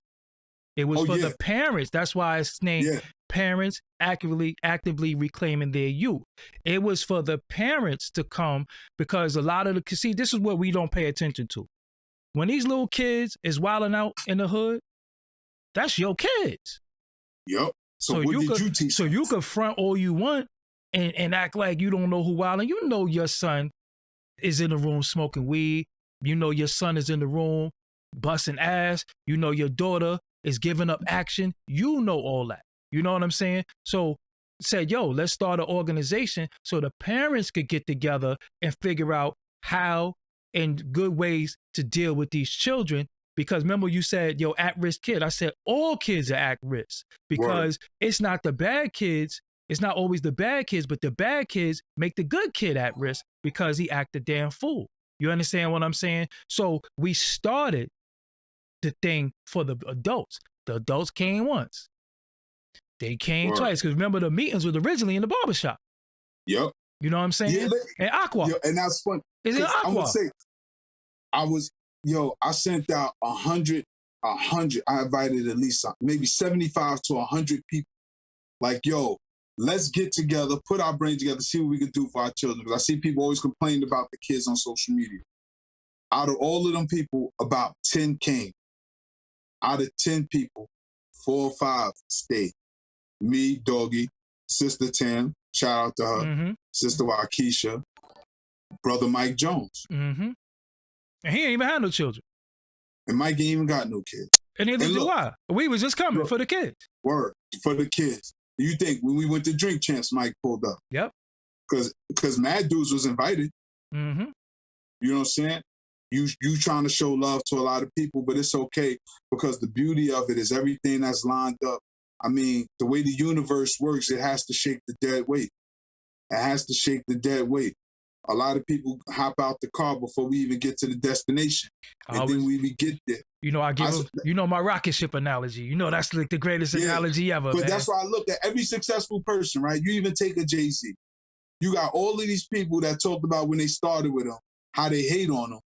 But people never critique on how they may have treated the dude who was working hard day and night to get it done. Because he got to go in that booth. He do got to go in that studio and lay them records down. Was you there with him? You understand what I'm saying? And a lot of times, see, that's why I never say, because we always had this discussion when people always say what somebody do for somebody else. And I was like, yo, I still do shit for people outside and I got my own immediate family. But you want me to do this for you? What about my first cousin? My first cousin has children who I'm close with, all of them. Like, again, I might be on the phone with one of his daughters in a little while, or I spoke to them yesterday, or they call me, you got $100, you got $50, or I call them, yo, what the kids need? This is what we do as family. We don't, again, I might converse with his kids and he don't even know. His kids might be with me somewhere and he don't even know. We call him, yo, we hear such and such. You know what I'm saying? Like his son. Because it's still the same family. It's still the same family. So when we went to Drink Champs, I was happy because you was there, little buddy was there, and Jamel was there. So I'm like, all right, I got my immediate first cousins and the son. You know what I'm saying? Who, like I said, who I raised, who spent summers with me. You know what I'm saying? Word. Who I'm on his emergency contact at school. You know what I'm saying? So Word. people don't understand. So we get these time of the year, and you know, we're taught to be uptight, to be grumpy. We taught to not participate. But by not participating, you are losing family to sickness, health, and the system. You understand what I'm saying? And ignorance, yeah, because that goes into the system, but ignorance overall, because even sometimes with health, it could be something ignorant. So the point that I'm making to y'all is that, yo, utilize this time and get with your family. You know what I'm saying? Put it together. You know what I'm saying? Just you don't have, we're not carrying on no slave traditions. We're not carrying on no tradition of yesteryear. We's trying to celebrate family because, again, this year alone, the year is not even over. We got damn near, we almost got like 45 days left in this year, and we done lost 2 prominent members of our family, 2 major keys. You know what I'm saying? 2 major keys to our family. So if we did have a big Thanksgiving dinner with all the family, and we don't do that now because we all scattered busting other moves, but if we did have a big Thanksgiving family with everybody, it'll be 2 seats empty. You know what I'm saying? And that's some shit that we definitely wish that that's not the case. So now we got to go back and retract of the good times we had. But what if we grew up grumpy, fuck Christmas, fuck Thanksgiving, and we never had them times? Remember Uncle Sticks? But what if we didn't even speak to them? What if we held the grudge? This is the point I'm making. It just was like, nah, I'm not. And then it's too late. I was sharing with somebody today, because you know people like, are you okay? Are you okay? And I'm like, yeah, I'm all right. I said one thing about me, why I'm always okay, because I always know I did right by my family. And I could always sleep with that. When Mel was going to the hospital, when he needed a driver, I took days off from work. Or I would just take my laptop with me. Mm-hmm. Like, I'll work outside the truck. Because he had a truck. We had a Tahoe, a Yukon, whatever his truck was. He was like, yo, you drive, because I can't drive no more, because I can't see that well. Mm-hmm. He was like, but just drive me to the doctor. And I drive him to his doctor's appointments. Because that's the least I can do for him. That's the bare minimum I could do. Because he ain't need no money. That's Daddy McStackles. Right. It wasn't about no money. It's just about family being there. You know what I'm saying? And anytime he said he need to go to the doctor, I got him. And I told him, yo, anytime you need a driver, just call me. Because there's other family members he would call who just wasn't as reliable. Or they want a couple of dollars, or they dry bag. You know what I'm saying? They start dry begging. You know what I'm saying? And we never needed no money from each other. It ain't even about bread. You know what I'm saying? But again, and remember I said to you before, I said, yo, think about it. If you need like $5 grand right now, all the people you know, how many people could you call? I always say it's only a couple of people. You are one of them. I say I got like 3 people I can call. 3 people, you one of them, and my mother's gone now. You know what I'm saying? So now that subtract a major key. This is what I'm saying. So again, remember when because remember Thanksgivings for us, we ain't never give a fuck about no pilgrims. Word. It was us sneaking liquor, drinking spiked eggnog. You call it Christmas milk. I ain't never drink that shit because it had milk in it. I know I ain't never drink no milk. But we sneaking the Bacardi because they playing cards in the house, cooking, and they sending us to the store. And as they sending us to the store, we getting bent. And I'm talking about 13 years old, 14 years old, and they playing cards, they cooking, music playing good, you know what I'm saying? And all the family is coming in and everything like that. And I remember people stopping in that we ain't seen in years. Now, what if we grew up grumpy, you know, throwing on dashikis and saying we not fuck this and fuck that? We wouldn't have seen some of these people, and some of these people are no longer here. Yeah. And the only time we would have seen them is at a funeral, and sometimes people can't make that. But Waverly Avenue, where we from, is definitely where everybody came. The whole family. Like, we was in a situation to whereas, first of all, my mother's side and my father's side met in the same building. You know what I'm saying? And my whole family was born in the same building. That's the deepest shit. Like, almost even the children was born in the same building. You know what I'm saying? You think Zuri is the last? I think Zuri is the last wave. Yeah, 53 years. You know what I'm saying? Grandma lived there 53 years before we was there. You know what I'm saying? And then you think Umi, my Uncle Omar, my pops, and my Uncle Zayd lived there too. You know what I'm saying? So it's just deep. So the wildest thing is that family always stopped over, extended family always stopped over on Thanksgiving, and sometimes they didn't even come for the food. They just came because they knew we always gonna be there. You know what I'm saying? Yeah, what's your most memorable Thanksgiving then? Hitting sticks with that boot, putting the boot on the door. I forgot about that one, but that was Thanksgiving of we pranked our uncle. 89. Yeah, we pranked our uncle. Yeah, we pranked Uncle. Was that 89 or 90? I think it was 90. It was 90. Yeah, it was 90. Yeah, we pranked Uncle Sticks. Prank Uncle Sticks because we used to crack the door a little bit and put a boot on the door and call you in. As soon as you walk in, the boot rock you in your head. You know what I'm saying? But yo, remember, because it started, he was like, yo. With the water. Yeah, with the water. Used to do the water first. Yeah. So we had these twin beds and the window was right here. And he was so mad, he lifted the bed up. And man, we almost flew out the window like, yo, nah. Word. But it was that one. Damn, it's so many because, you know, we used to just have a lot of food and everybody used to pop. But that was one of them because we was calling Thanksgiving, New Year's. Yeah. New Year's used to be lit. Yep. I was thinking of what I want to say, is it 96, 97? I think the year that we met Knock, when Poe bought Knock through. Okay, that wouldn't have been 90. Yeah, that might have been like 96, 90, 95, 96 because between 94 and 96. Yeah, because I know I ain't gonna say his name, but he was in jail the whole 95. He wasn't around, right. And then that's when Poe came around. He was in jail. Matter of fact, that was I think 94, 95. 94, 95. Yep. Because I think when we met them, you know what I'm saying? Because, you know, Poe is our cousin. Yeah. But this is his man's. You know what I'm saying? He was a good dude. He's a good dude. You know what I'm saying? He hit me today too. Yeah, you know what I'm saying? Knock hit me. Listen, but look though. Knock hit me. And he's family, extended family. But the dudes that we call family, the people who knew your mother that sat at the kitchen table with her, the people who Mel bought yak for on them every Thursday when he got paid, I ain't hear from none of them. So that's why I'm saying, you know, like I told you, I say, yo, when we go to these services, if people show up, it's just certain people just I'm not there to rattle nobody chain or whatever, but it's just certain of y'all just stay away from me. Please, for your safety, just stay away from me because I ain't with no fake shit. And I always tell people, in a time where it might have been conflict, the best time to reach out to somebody is in the time of mourning. That's when you can make amends because people, guard is down, but when you still don't reach out, and you know my brother just passed away, I can't never have no love and respect for you again in life. You know what I'm saying? And it ain't no beef, it ain't no problems. You just let me know that you don't rock with me, so now you can't. You know what I'm saying? Right. Now you can't. You know what I'm saying? Now you can't, because it ain't no excuse, because it's times where people had people in their family pass away, or their mother was in jail, all types of stuff, and dudes jump out the window for people, giving up bail money, giving up money for people wedding, and I ain't even getting married.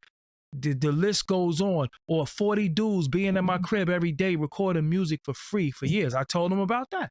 You know what I'm saying? I told them about that. So it's like, at the end of it all, you know, I've always been a giver, but a lot of times I realize in retrospect, I look back, I pour from an empty cup a lot.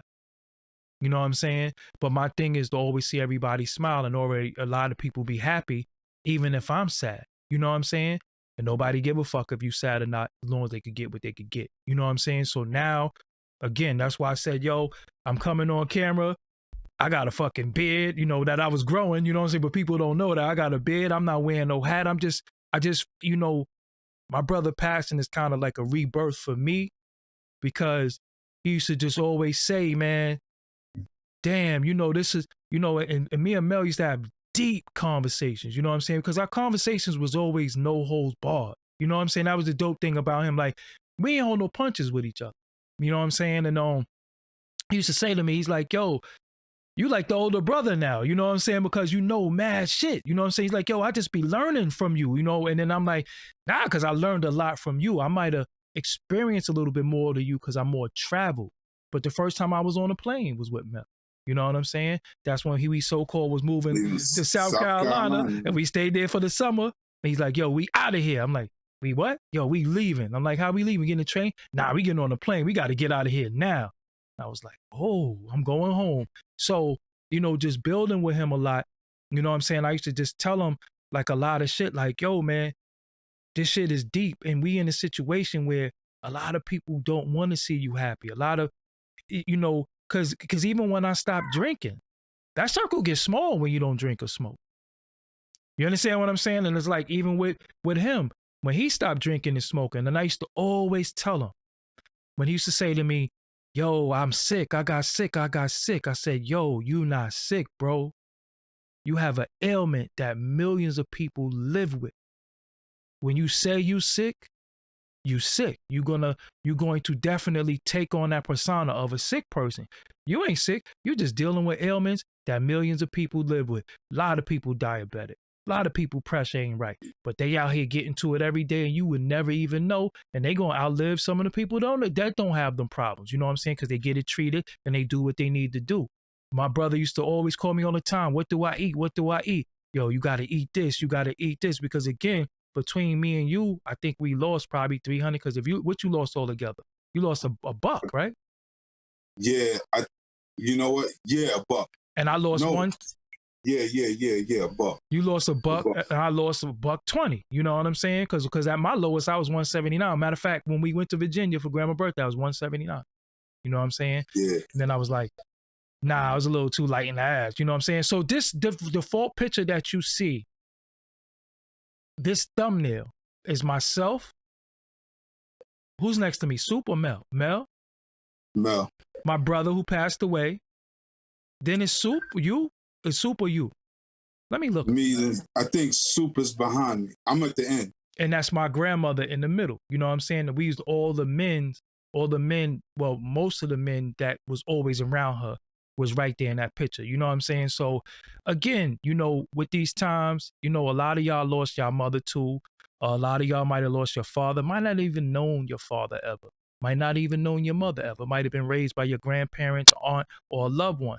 These is times where, you know, a lot of y'all are sad, a lot of y'all hurting. So we could sympathize and empathize with a lot of y'all, because a lot of us, we see people celebrating, we see people happy, and not that we're not happy for them, but we remember them times where we might have been happy too. You know what I'm saying? Yeah. And it's difficult for people to have their first Thanksgiving without their mother. It's difficult for people to have their first Thanksgiving without their older brother, because like I said, he would be right outside right now frying turkeys. Facts. You know what I'm saying? And you know, and that's what's crazy, because this is really threw us for a loop, because you think we was preparing to like really have Thanksgiving without my mother. Facts. Like this would have definitely been the first one. She's the Thanksgiving lady, you know what I'm saying? Yep. And And then just to have this happen today, like, wow. And it was so crazy. I asked Grandma today, I said, Grandma, you want to go see Mel? I said, when you want to go see Mel? She said, I don't know. I said, you want to go see him tomorrow for Thanksgiving? She said, I don't know. I might break down. Yep. And, you know, after I told her today, she was like, you know what? It wasn't meant for me to see him. Mm-hmm. He said, because I'm quite sure I know she wasn't really ready to see him like that. She just lost her daughter. Right. Look, I was in Virginia when I went to get her last week. I'm in Virginia and I go in the crib. I'm thinking I'm going to be all right, and I just had a meltdown. Mm-hmm. I just sat down and just start welling up like, yo, she really not here. Mm-hmm. She really not here. This is her crib. Her pictures is everywhere. And she is not here. Remember, she's the lively one. Yeah, Remember, yeah. You gonna hear the music playing? The music playing. When we was little, she had an annoying ass tambourine. She used to run around the house playing. We little kids, and you know, little kids like noise, but that tambourine was annoying. You know what I'm saying? So, you know, again, we came on here to give you all a little bit of our history, family history of ourselves. But, you know, you see us here smiling, laughing, you know, having a good time. You know, thank everybody for their condolences. And but you know, we strong dudes, and we the leader. We always say all the time, yo, we the leaders now. So a lot of times I keep telling y'all keep talking about we need leaders.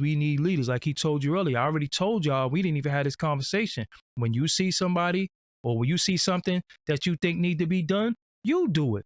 If you in a situation where you feel like, you know, you like, yo, we need leaders, then that's when it's time for you to step up and be the leader. You know what I'm saying? So that's why I don't depend on nobody. I don't depend on nothing. I'm my own leader. I control my own destiny. And I keep trying to tell people all the time, no mortal person walking this earth can stop what's my destiny, because what's meant for me don't come from no mortal person. So no person on this earth, no matter how many obstacles they try to push in front of me, no matter how many bad things they try to say about me, you can't stop shit. You haven't yet, and you never will. You know what I'm saying? And again, y'all lucky that I be on some chill shit.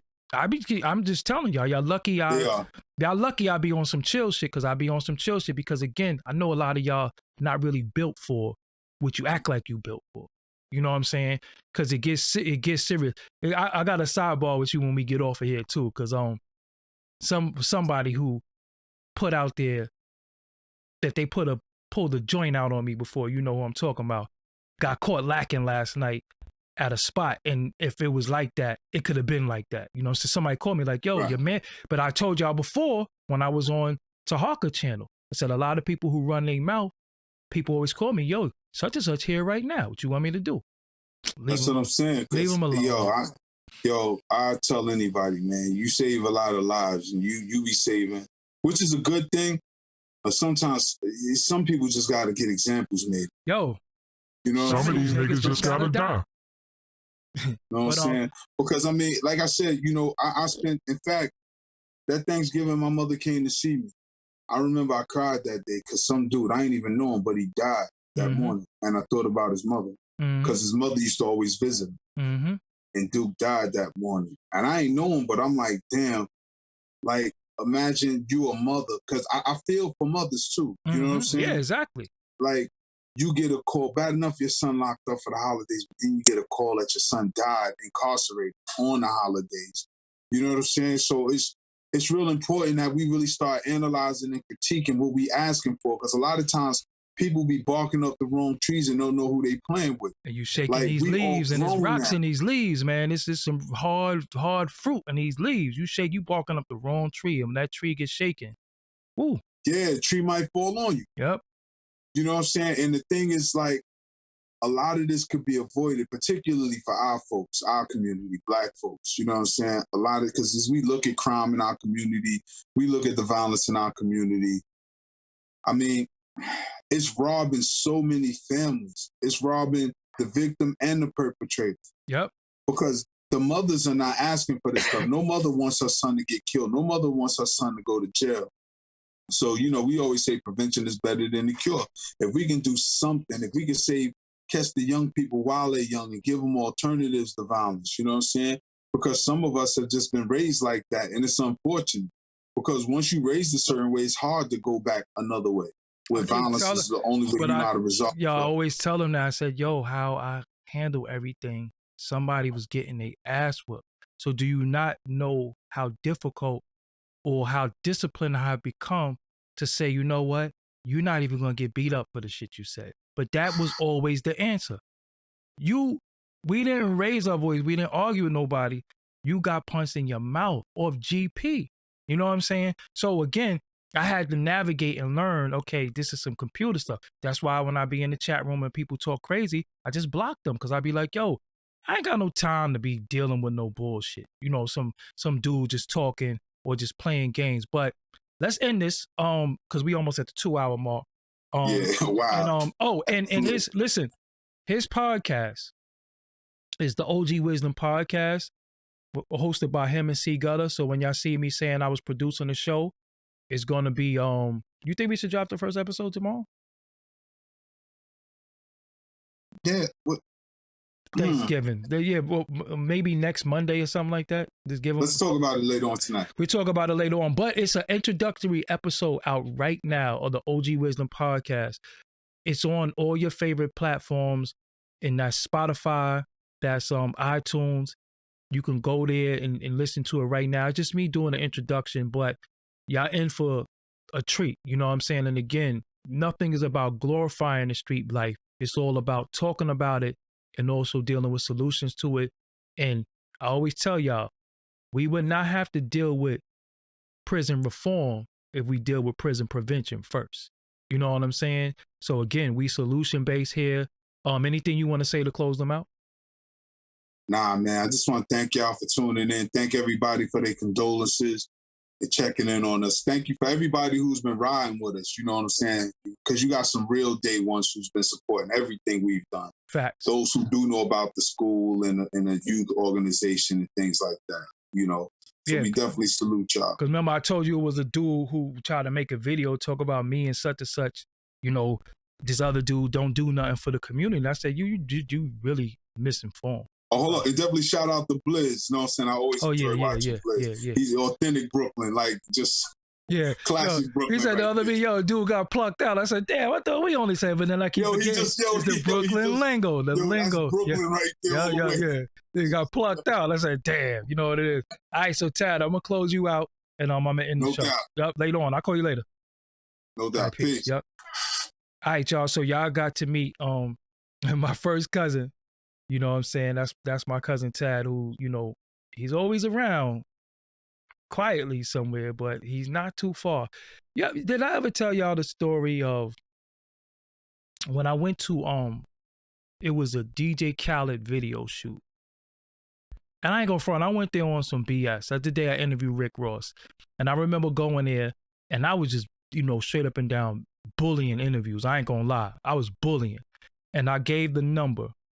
And I was like, yo, look, I said, yo, Tad, if I call you, come to North 4th, and I forgot what the cross street was, but this is where I'm at. Don't even call me back. If I call you, just come. So again, people don't understand when you got family, you got a strong family. And shout out to Core Mega because he told me something that always resonated with me. He said, yo, a lot of responsibility come with power. And when you got the power where you can make phone calls and somebody could lose their life off your phone call, you also got the power to give life. You also got the power to save lives. So who do you work for? So when you on the good side, use your power to give life and save lives. You know what I'm saying? So a lot of times, I don't even really be with the bush. You know, I say a lot of stuff in jest. I have fun. I like to laugh because, again, I'm a person who, you know, has going through a lot. But you don't see me wearing that, you know what I'm saying, and lashing out at people and being, you know, off going wilding out off of what I'm going through. I still come here and share my life with y'all and try to give y'all life and hope. You know what I'm saying? And I don't even try to give y'all hope. I command y'all to be right. I command y'all to get right and do what you need to do. You ain't got no other choice. You know what I'm saying? So again, yes, I'm not a Christmas tree guy. I'm not the Pilgrims guy. I know what happens to the Native Americans. I know what happened with all that. But all that shit, all that saying pagan holidays, all that take a back seat if I know I'm going to see my family. Because the way things are going and the rate things are going, you never know. This might be the last time you see your family all in one room. So you better appreciate it, and you better respect it, and you better love it, because it ain't about none of that BS. It's about family. So with that, thank you everybody for the super chat. Thank anybody who might have sent me a Cash App. Thank you. You know what I'm saying? I don't know if I'm going live tomorrow. I might not be on for a couple of days. I don't know. If you could just hit the like button, hit the share button. And that's what it is. I'm out of here. Until next time, you know, I'm Doggie Diamonds. I'm going to be good. You know what I'm saying? I'm going to be good. Thank y'all for y'all concern. Thank you for all the texts. Thank you for the people who call. I really don't want to talk to nobody right now. So I just came to talk to everybody at once. You know what I'm saying? I'm answering texts as I can. But I'm just going to enjoy myself for the next 24 hours and, you know, be around loved ones. And it is what it is, man. I'll holler at y'all later on. So until next time, I'm Doggie Diamonds. Thank y'all. Peace.